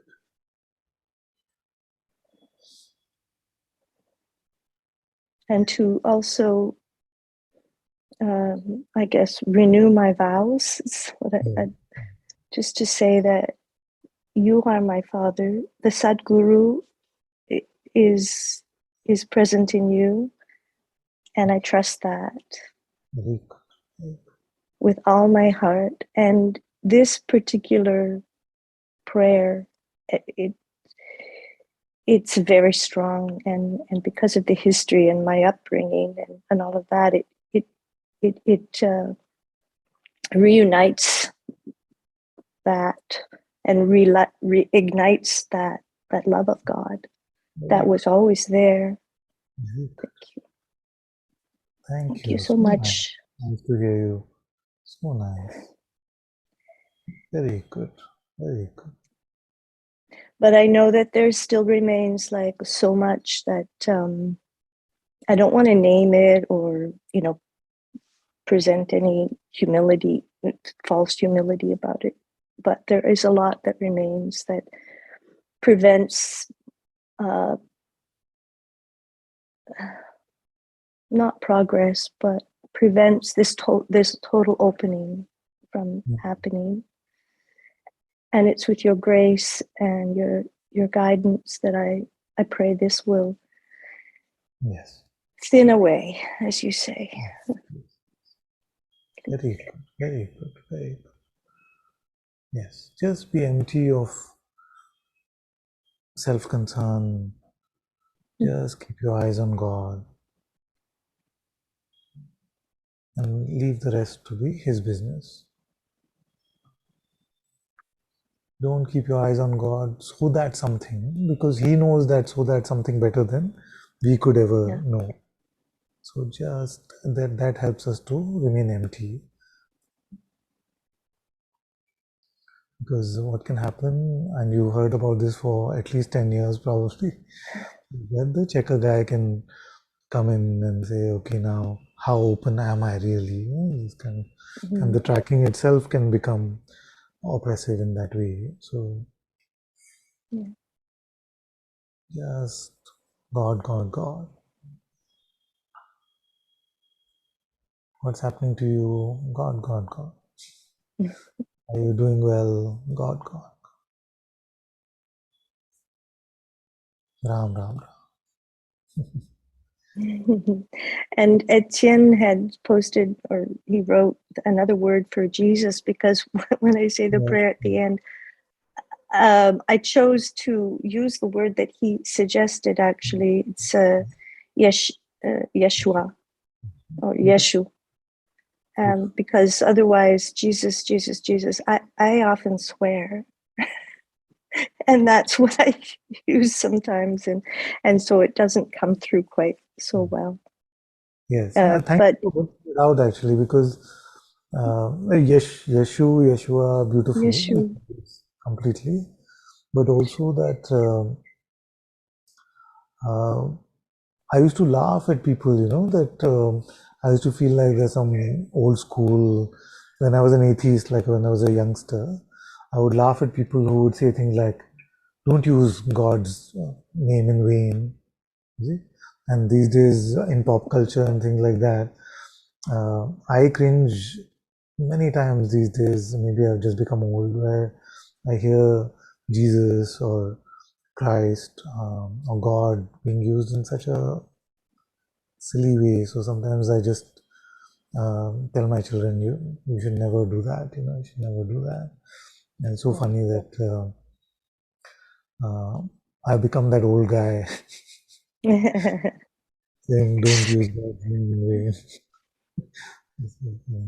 Because I realize that we don't realize what we are doing. We are privileged to have a name that we can refer to God with. So it's like a doorway or a pathway to God which is unfathomable, and yet there's a device or a tool that is available to us. But what happens is that in the hypnosis of the mind, we spread trash all over that pristine tool, the pristine path. You see? And we don't realize, and I didn't realize when I was a youngster as well. But I see the wisdom so much in that. What sounded like such an archaic old guy thing to say, don't use God's name in vain. But now I can't imagine. I can't imagine saying something like that.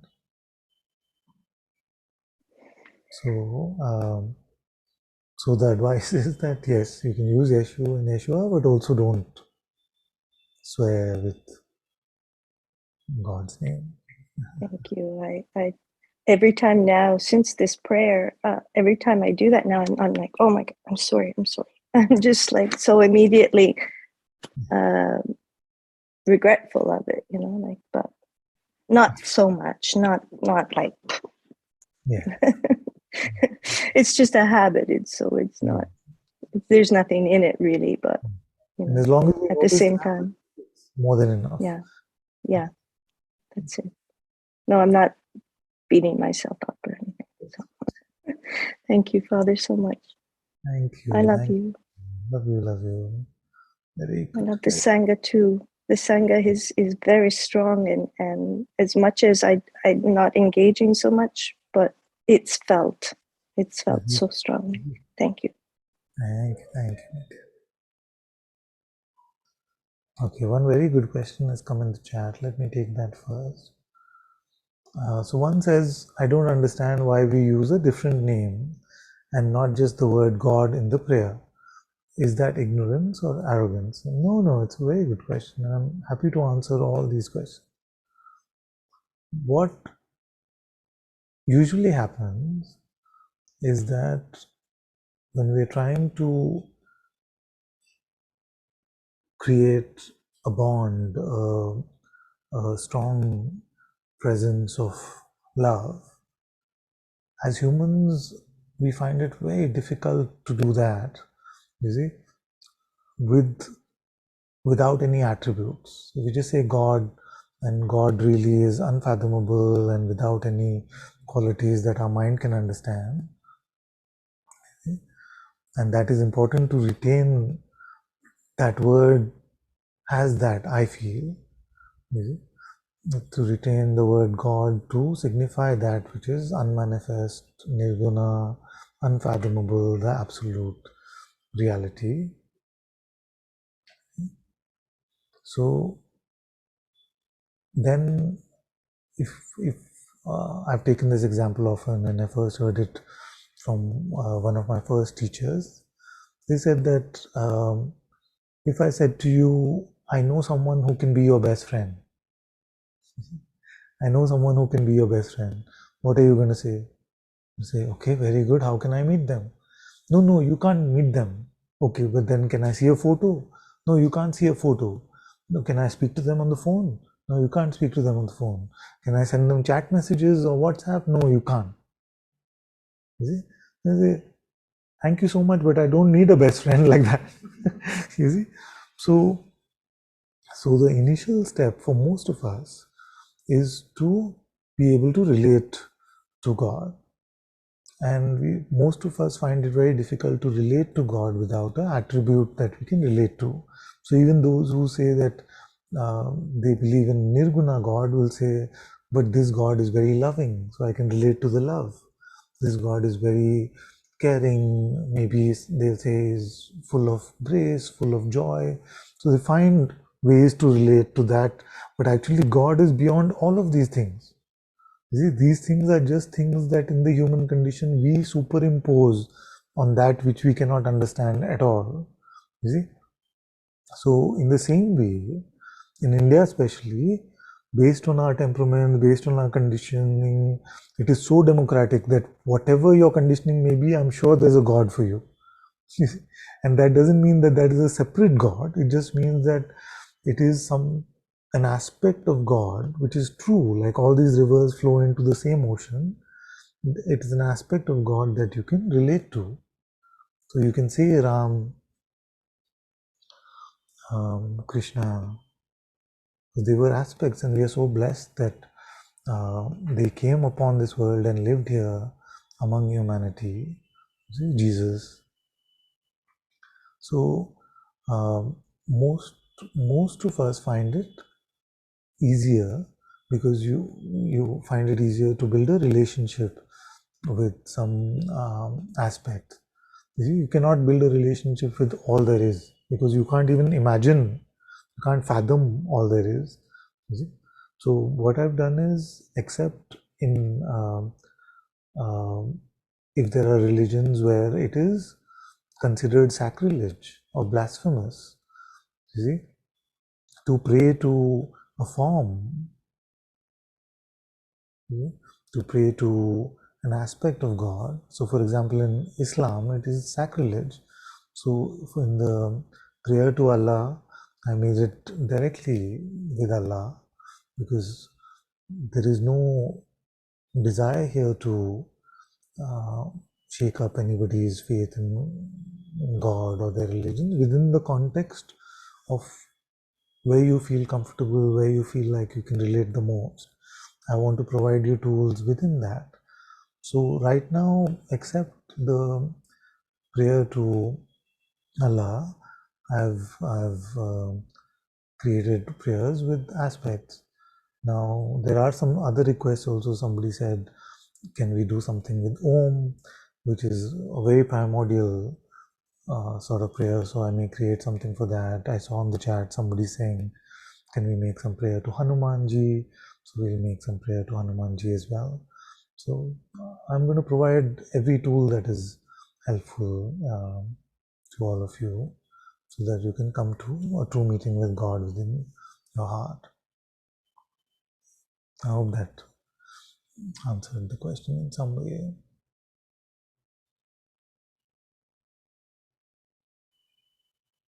Yeshua is fine.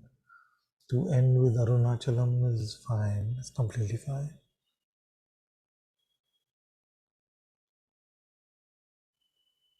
Arunachalam is good. You could say Arunachala Shiva also if you want. It's completely fine.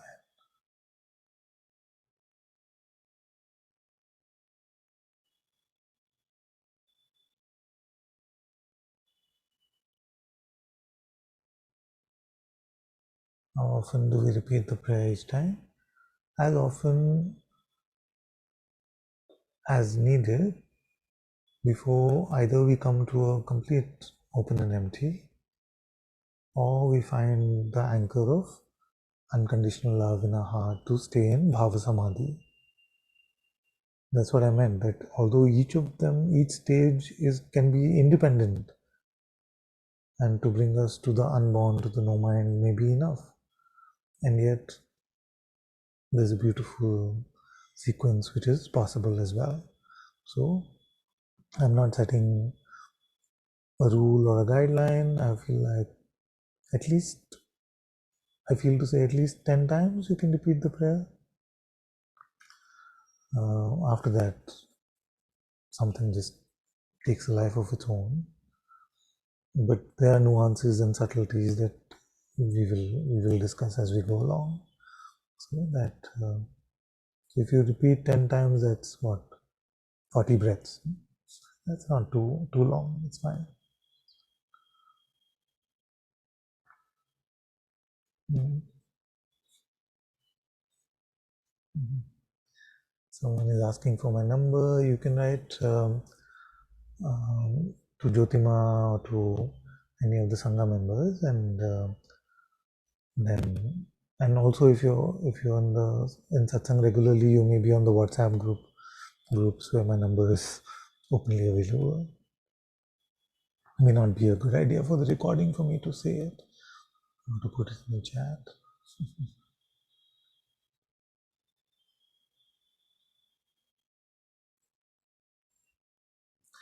Repeat the instructions for the second part. Okay, yes. So the second part is just repetition of the shield word, the shield mantra. And if your prayer is to Krishna, for example, it would be Krishna, Krishna, Krishna, Krishna, Krishna, Krishna, Krishna. So 7 times. And don't ask me why 7 times. It just came as guidance to do this 7 times. So how it happens is in the in breath 4 times, and in the out breath 3 times. So very straightforward. Use one syllable as much as possible, so that becomes your, like your arrow prayer, your shield word that you can use. Except with exceptions of, like if you want to say Om Sri Ram or something, that's fine, or Arunachala Shiva, that's fine. But otherwise, just try to use one syllable.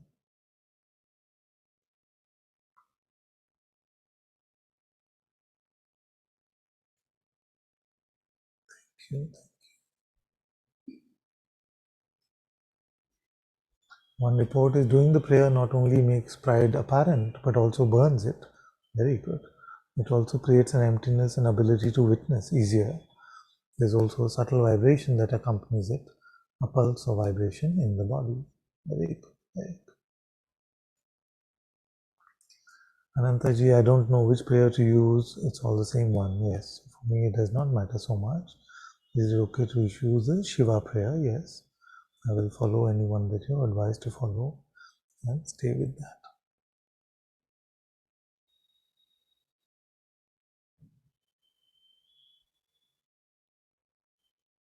Yes, yes, Shiva one. Very good.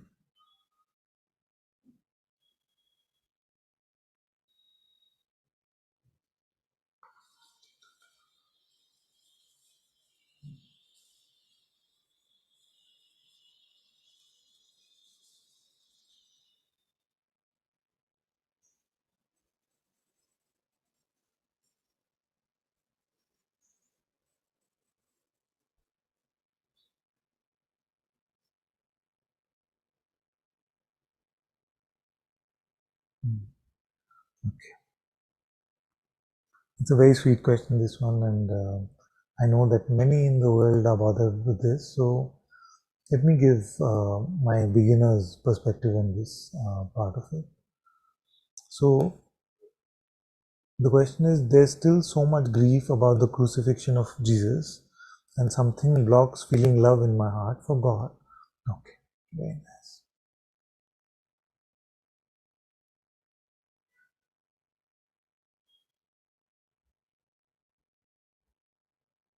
So many have this condition where they feel like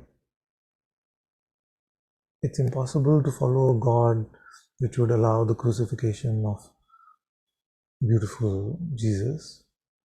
And there are some other reports which you may be surprised to hear, which I heard online, where some said, what's the big deal in the crucifixion? He was God. He didn't experience any pain, or he was just God himself. So for God, what's the big deal? Is it? So, and this, in both of them, there is a misunderstanding.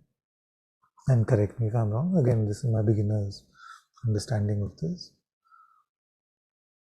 What I feel strongly in my heart, and it is said in scripture as well, is that Ram, Jesus, Krishna were not God posing as man or human. Were not God posing as human. They were, nor were they half God, half man. They were something which our mind cannot fathom, which is full God and full man. Fully God and fully man. God, because that is the reality. It is undoubtable that those who can impose on or command the Spirit of God have to be God themselves. It is undoubtable. Human, fully, because they experience pain and grief and the ups and downs of life, and we've heard in all the stories of Ram, Krishna, Jesus, all the stories, how, and they're not just stories, because there are many accounts of the same things happening. And in fact, there are more accounts of these lives than there are lives of the lives of Caesar or historical characters, you see. And yet our skeptical mind takes these accounts as if they are just stupid people, or just glorified things and things like that, and we take the other so-called historical accounts as if they're truly real. But there are many more accounts of the lives of these great incarnations or the sons of God than there are of historical events which we just take for granted. So there is no doubt here that God graces us with these holy events when God deems it to be right. Many simplistically we may say when the balance of the mind is too much in the world, you see, and then something has to come to renew the right balance, so it doesn't become completely mine, completely evil in that way. See? So, okay, so now about the crucifixion. As your teacher, many times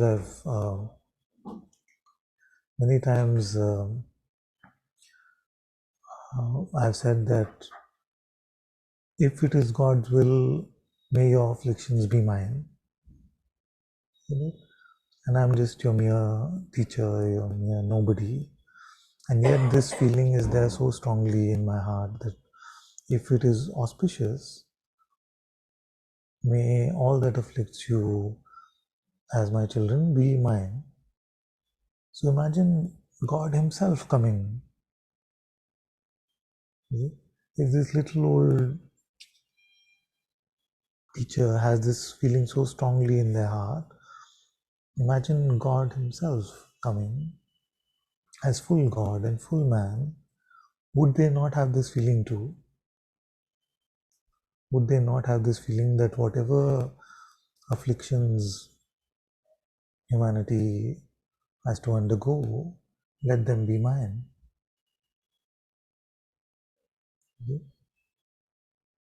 Now, you may also say, okay, all the afflictions could have afflicted his body and not anybody else's body, but why did God do it in such a public way? Couldn't it have been done privately? I feel like it was very important to do it in this public way because the crucifixion led to the resurrection. You see, so if the crucifixion did not happen in a public way, then the rising out of death, which only God can do, no master can do, you see, only God can do, then that had to be also public. That which was so clearly the body which was shown to everyone that it has died, also then resurrected. And such a strong signal for our faith, our devotion, you see, for that resurrection to happen. You see? So if the crucifixion was not public, then the resurrection would not have been known. And it is very important for us to know about the resurrection. So that's my little limited heart feeling about this topic. So we must have faith in the ways of God. Our limited understanding cannot understand His ways. They are too broad, they're too mysterious. And for anyone like this, I would suggest read the book of Job. Read the book of Job, which is not an explanation for this, but just shows us how it is possible for one to truly trust. The trust of Job. And although it did get shaken from time to time in the face of the biggest seeming things that can happen, the loss of one's children and money and body, everything. And yet it is possible to be steadfast in our love and faith for God. And there are many beautiful examples in the lives of all these beautiful incarnations.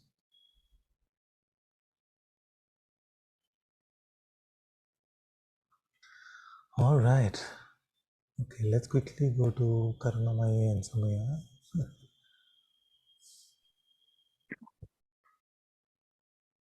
We had a full school teacher satsang today. Hello, Father.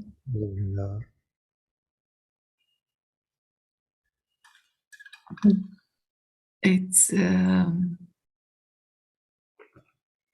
my body is now in a pranams position. I just realized this. Don't worry.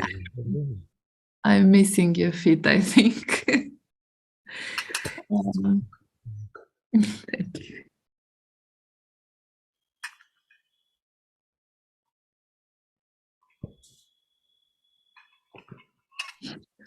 I wanted to share that last week.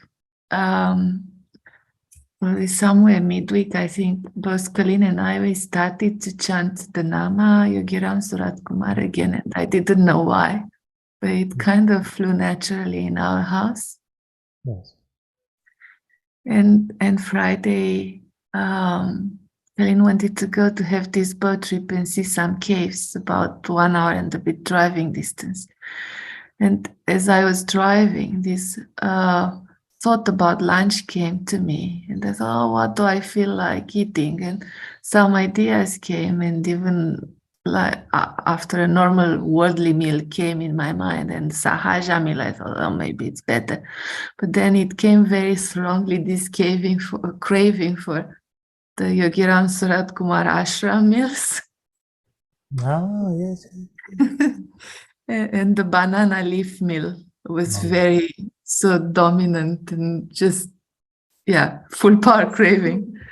And it was probably about 5 o'clock Indian time. So just, yeah, a bit before dinner. And I expressed this to Colleen, I'm craving for the banana leaf meal at Yogiram Surat Kumar Ashram now. And he said to I'm me, going to tell you a very nice story as well about this. A very beautiful story, and some of this is a little intimate, but it's coming to share because you said this thing. So Mahadevki is so beautiful that both days I was doing the seva and things like that, which is no big deal, but she waited for me both days for her lunch, and I delayed her on both days in this way, but she waited so sweetly and patiently. So the first day while I was eating, it was on the banana leaf, and I wasn't really hungry yet. I don't know why, but she kept looking at my leaf, like a mother would look, saying, "This boy is not eating." She kept looking at that, and then what happened is I didn't feel to finish a lot of the food, so I just gave it to Sangha and said, "Can you all help me finish this food?" And they did very sweetly. So we didn't waste any of the food in Yogiji's ashram. But next day, what she had done is she had organized a different sort of food, like North Indian food from some of her Sangha members. They made special box for me to eat that food. And she says that now, as your mother, I'm going to look at you finishing your food. And so then when she said that, I said, I promise you I'm going to finish today. And then it was so delicious, and so many different people had made different parts of that food. I was so touched, so deeply in my heart, that this time I was telling her that leaving the ashram is really feeling like leaving my grandmother's house, something like that. And she is, like, my father calls her Ma, so she is my grandmother in some way. But I felt so deeply touched by her love and concern about this thing. And I finished the food and I told her, "I hope you're happy, Ma." And she said, "I'm very happy you finished." It was such a beautiful, so much love and humility and grace she carries. But more than anything else, what always strikes me is her complete devotion to her master. yeah, It I, strikes me in that way. I used to say that. You cannot speak 2 sentences without talking about Yogiji. That's the utter devotion that she has. And I'm just a beginner on that path. I first learned devotion from Madhevaki. Yes. I'm still starting to learn that. It's still too much to learn. And I noticed also the other day that I don't feel like, at least when I've been there, anyone has sung any bhajan in the ashram to Madhevaki. And I know she would have stopped them. But I was watching an old video one of you kids sent on a group or to me, and I saw when Yogiji was there, they were singing Yogi Ram Surat Kumar and Madevki as well in his presence. So he had obviously given his blessing for that, and yet her humility is so beautiful that she's probably stopped all of them from doing that. So beautiful. Is, and every time I hand her a prayer or I offer my pronouns to her feet, she always says, "Oh, I just, yeah, don't pray to me because I'm nobody. I'm just offering prayers to Yogiram Surat Kumar." And she's saying with so much conviction that for that very moment, I believe her, you know. And yeah, I every time I'm in that ashram, I feel her care, and You should a constant complaint with me, because I will keep falling at her feet and she'll say, "Ananta, what are you doing? Stop it." No, no, I have to. And I keep touching her feet and bowing down to her, both inwardly and outwardly. And so she complained this time to me, and said, "You must start treating me very casually." I said, "Okay, I will treat you casually in matters of food and things like that, but I have to bow down to you." Because I've never encountered such devotion to their master. yeah.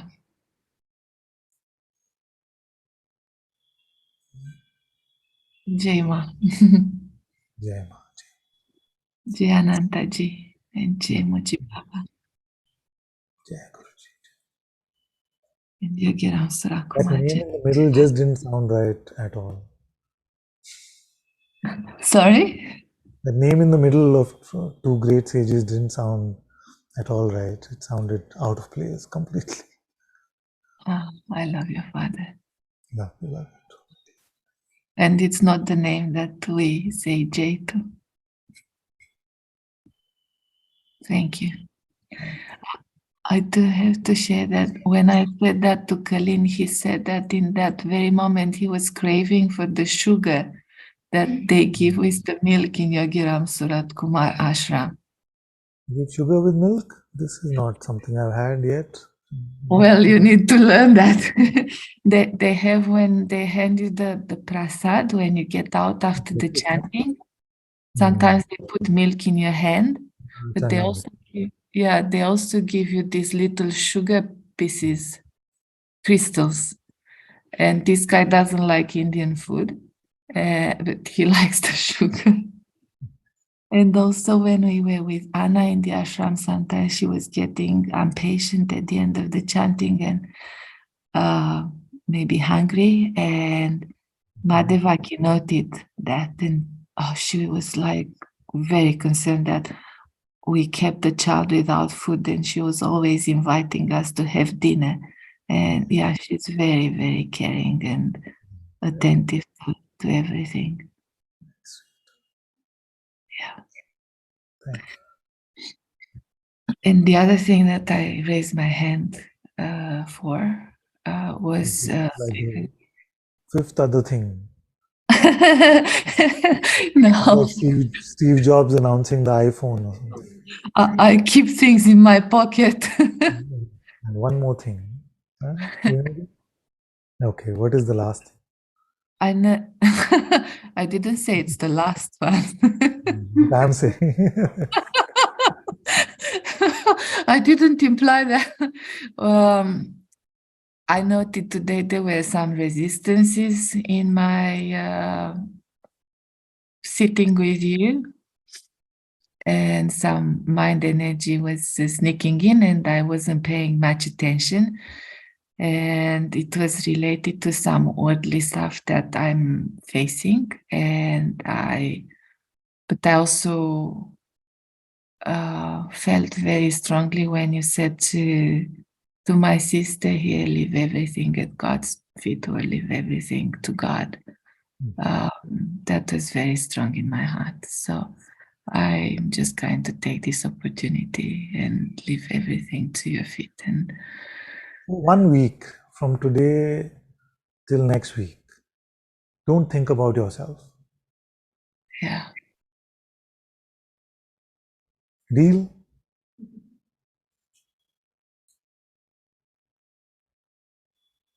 Just make the deal. Don't think Yeah, about what am I trying to say, and or just make this deal with me. Don't think about yourself.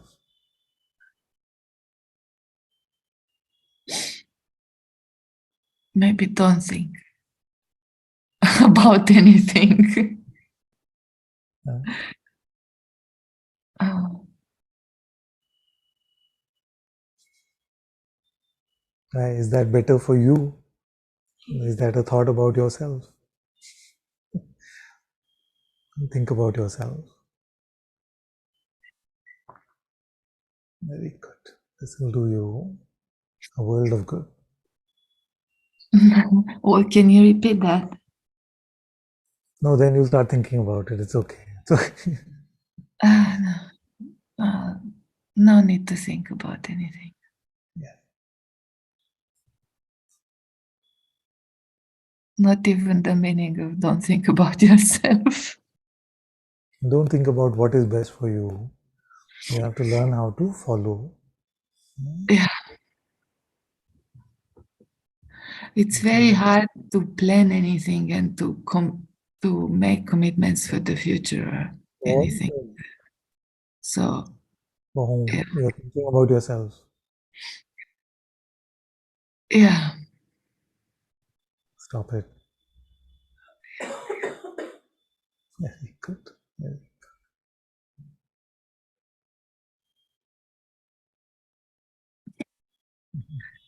Thank you. Big love and love to all Sangha Thank you. Thank you.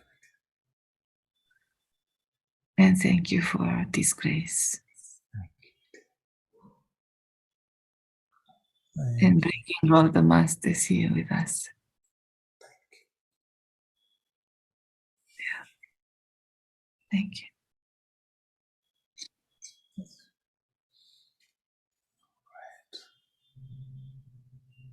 Okay, let's go to Samya. Huh? Hello, Father. Hello. Can you hear me well? Yes. How are you, Father? Good. You? I'm very good also. Um, yeah, just wanted to come. Actually, I have a surprise for you, but I wanna save it for later. I see. Yeah, yeah. Thank you for this new ways, Father. Like A lot of crackling. it's not good. Problem. Like this is good, or maybe I can. Static. Is Maybe it good something like? is rubbing. This is better. Okay. Also, I can Yeah. hear you because I'm Yeah. outside. So. Yeah, just thank you for the prayer. And I already love to pray so much. And before that, also, like, I started to pray for everything to God, like for everything. I read it somewhere, like share everything with God. And it was like my thing, just even to say, God, I'm hungry. God, I need this, like everything. And I was sharing everything with God. And it was just so miraculous. And it was like putting everything together, because you shown us like the Advaita, and then like there is God and me, my world. But doing this kind of prayer, it was just so unified and it was so beautiful. And then yeah, it starts to like, it doesn't come from my heart so much, even though naturally it goes. Like this prayer also shown us, it's just so beautiful, and I'm so thankful. And just what I can give a report, like you say that put your attention on the heart area.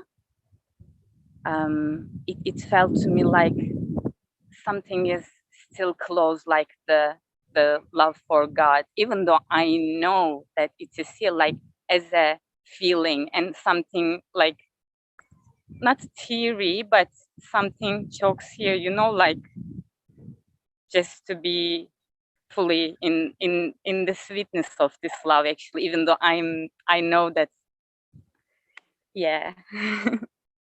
Yeah. And I really didn't listen so much like what is samadhi, this samadhi, that samadhi. I don't know about these things, but what I know is that when I do this prayer, and I was on the road, like in train with so many people, and I was just doing it, and it was like, it felt to me like it was just so powerful, and it was like I'm in sahaja, like really what I feel in sahaja, it was that. And yeah, it was just so powerful, and I'm just doing it very much, so regularly. Even when I'm walking, I don't know if it is okay, but even when I walk, I'm just doing it. I love it, you know. Very good, very good, very good. And you know what happened, Father? After you taught this prayer, I think it was Wednesday, and my plans and everything suddenly changed, and I found myself in the Mother Mary house, and which she lives after Jesus Christ ascension, and I'm here for 3 days. What? And Oh, yes, what? huh? That's Yeah, a it's surprise. such a rich This place. always is the best surprise. Oh, yes, a Sometimes prayer. Rumi's tomb, sometimes Mother Mary's house. Look at that. Yeah, after you taught us this prayer, Father, I always wanted to come, but after you taught us, I came, and I'm always doing this prayer here also. And it's just pilgrimage place. It's just, yeah, Mother Mary came and live here after Jesus Christ. And yeah, I would love to show you around a Which little place bit. is this? Hmm? What is the town or city called? It's in Turkey, in Izmir, like Aegean side. Yeah. Yeah. Okay, I'm gonna show, but for the inside, it's not okay. Okay. Okay. So we are starting now with her blessing, with your blessing, with Jesus Christ blessing, and yeah, thank How do I you. show everyone this? Should Yeah. we turn it around a bit? And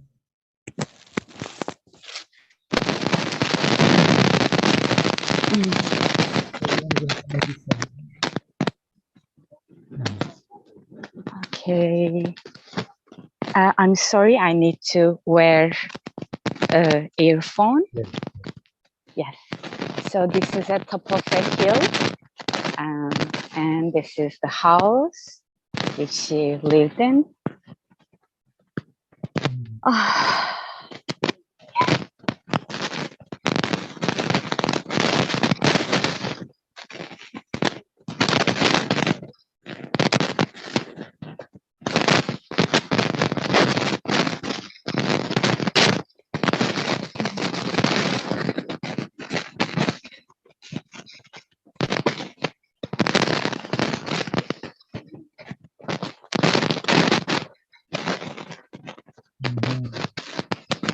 I'm sorry, Father, it's not allowed to get in with phone. Yeah. So, where is it?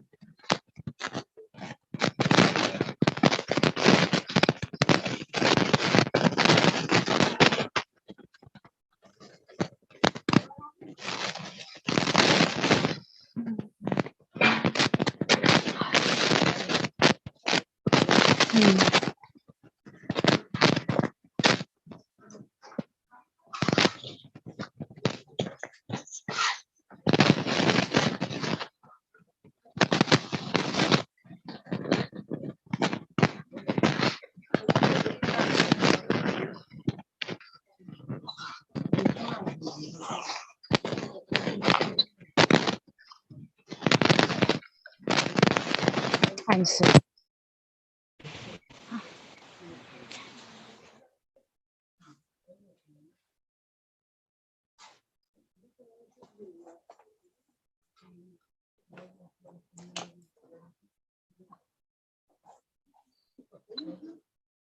So I get a candle from inside. So I love to fire it here for you. Actually, I already did, but in your presence also, if you would love to pray for all of us. Yes, my child. Thank you. So sweet. Thank you. Thank you.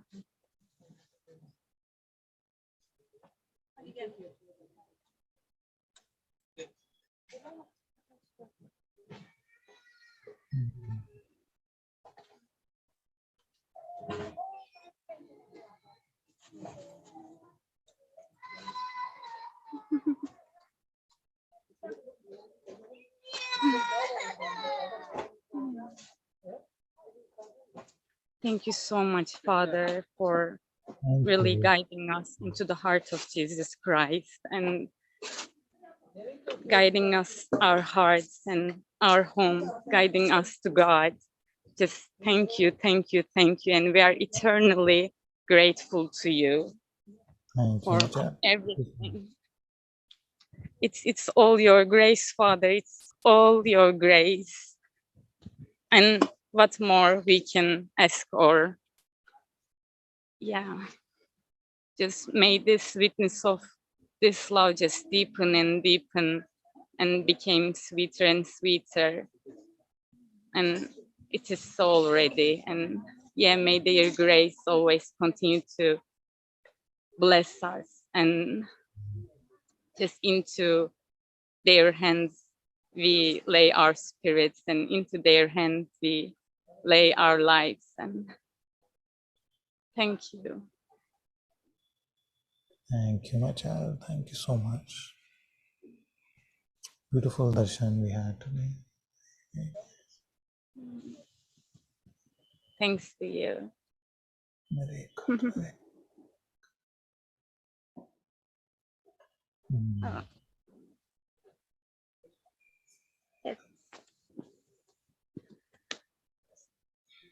Thank you.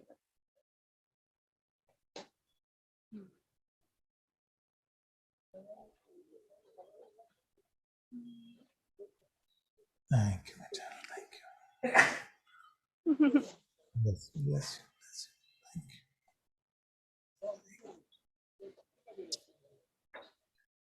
you.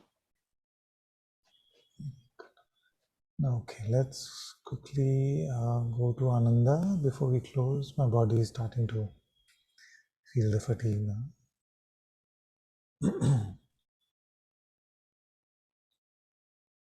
Morning, Father. Good morning, Shanga.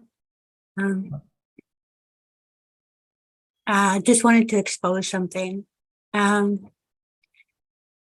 Really have been contemplating a lot on what, I know I always mention Keisha, but she's phenomenal in my seeing. And noticed again this morning, as soon as the body wakes up, it is shown so powerful from God. It's heard and it's shown that the words that come is you can let go. It's okay. It's time to just let go. You're taken care of. You can play. You can trust your heart. Trust your heart. And was noticing that there's such a grasping that's been happening every morning to others. And Keisha really questioned, why is there fear of being alone? And really saw that there was so much grasping at others and there was no answer back. And when I looked at it, I realized that because the one who's grasping doesn't exist, so there's no one to answer that one back. I don't know if that makes sense. And it was really a calling inside this heart that be at your true place, be that you know that you are, and that how important it is for this being to really, really follow everything that's been shown. And, you know, the biggest pointings that Keisha's been giving, she's my heart. She's my heart, my mirror, that, and was, who's speaking? Is this coming from your heart, or is this coming from your thoughts? And right now, there was a little bit of resistance, and saw that and walked outside. And when I walked outside, I always look at the animals and the birds and realized how the mind is still there, and wanted to ask for your blessing. Because what's been noticed that there's been so much hiding inside the house with the computer, with searching and having that seeker, that it's almost like having a crutch. Mm. And I remembered Guruji's video saying, kick that crutch, kick it. Mm. And as I'm lying here, there's still that. I just wanted to expose everything, just expose it to you. And because the mind will, the thoughts that come in is that once this satsang is over, you're alone now. And you're going to have to deal with all these thoughts. And all what happens is it's noticed, and Mattel shared this as well, that all the satsangs come in, all the pointings come in, don't take shape, stay open and empty. They all start coming. And what I wanted to also ask is for your blessing is this breathing that's happening.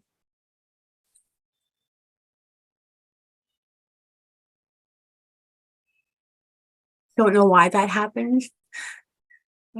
It's like the breath is grasping for air. And that's the part that causes some fear. And even while I'm speaking to you, I can see light flashing in front of my eyes, as if God is saying, you're light, you're beautiful. And claim your beauty, and claim your beauty, claim your abundance, and bless your expressions. But just really wanted to ask for your blessing to render my seeing.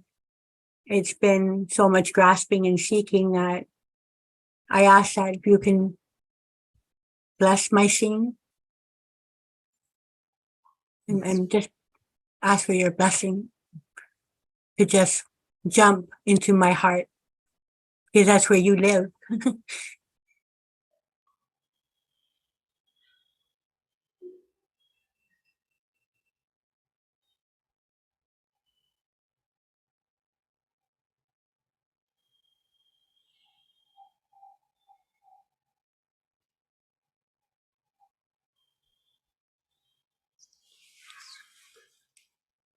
Full love, full blessings.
Thank you all so much for being in Satsang today.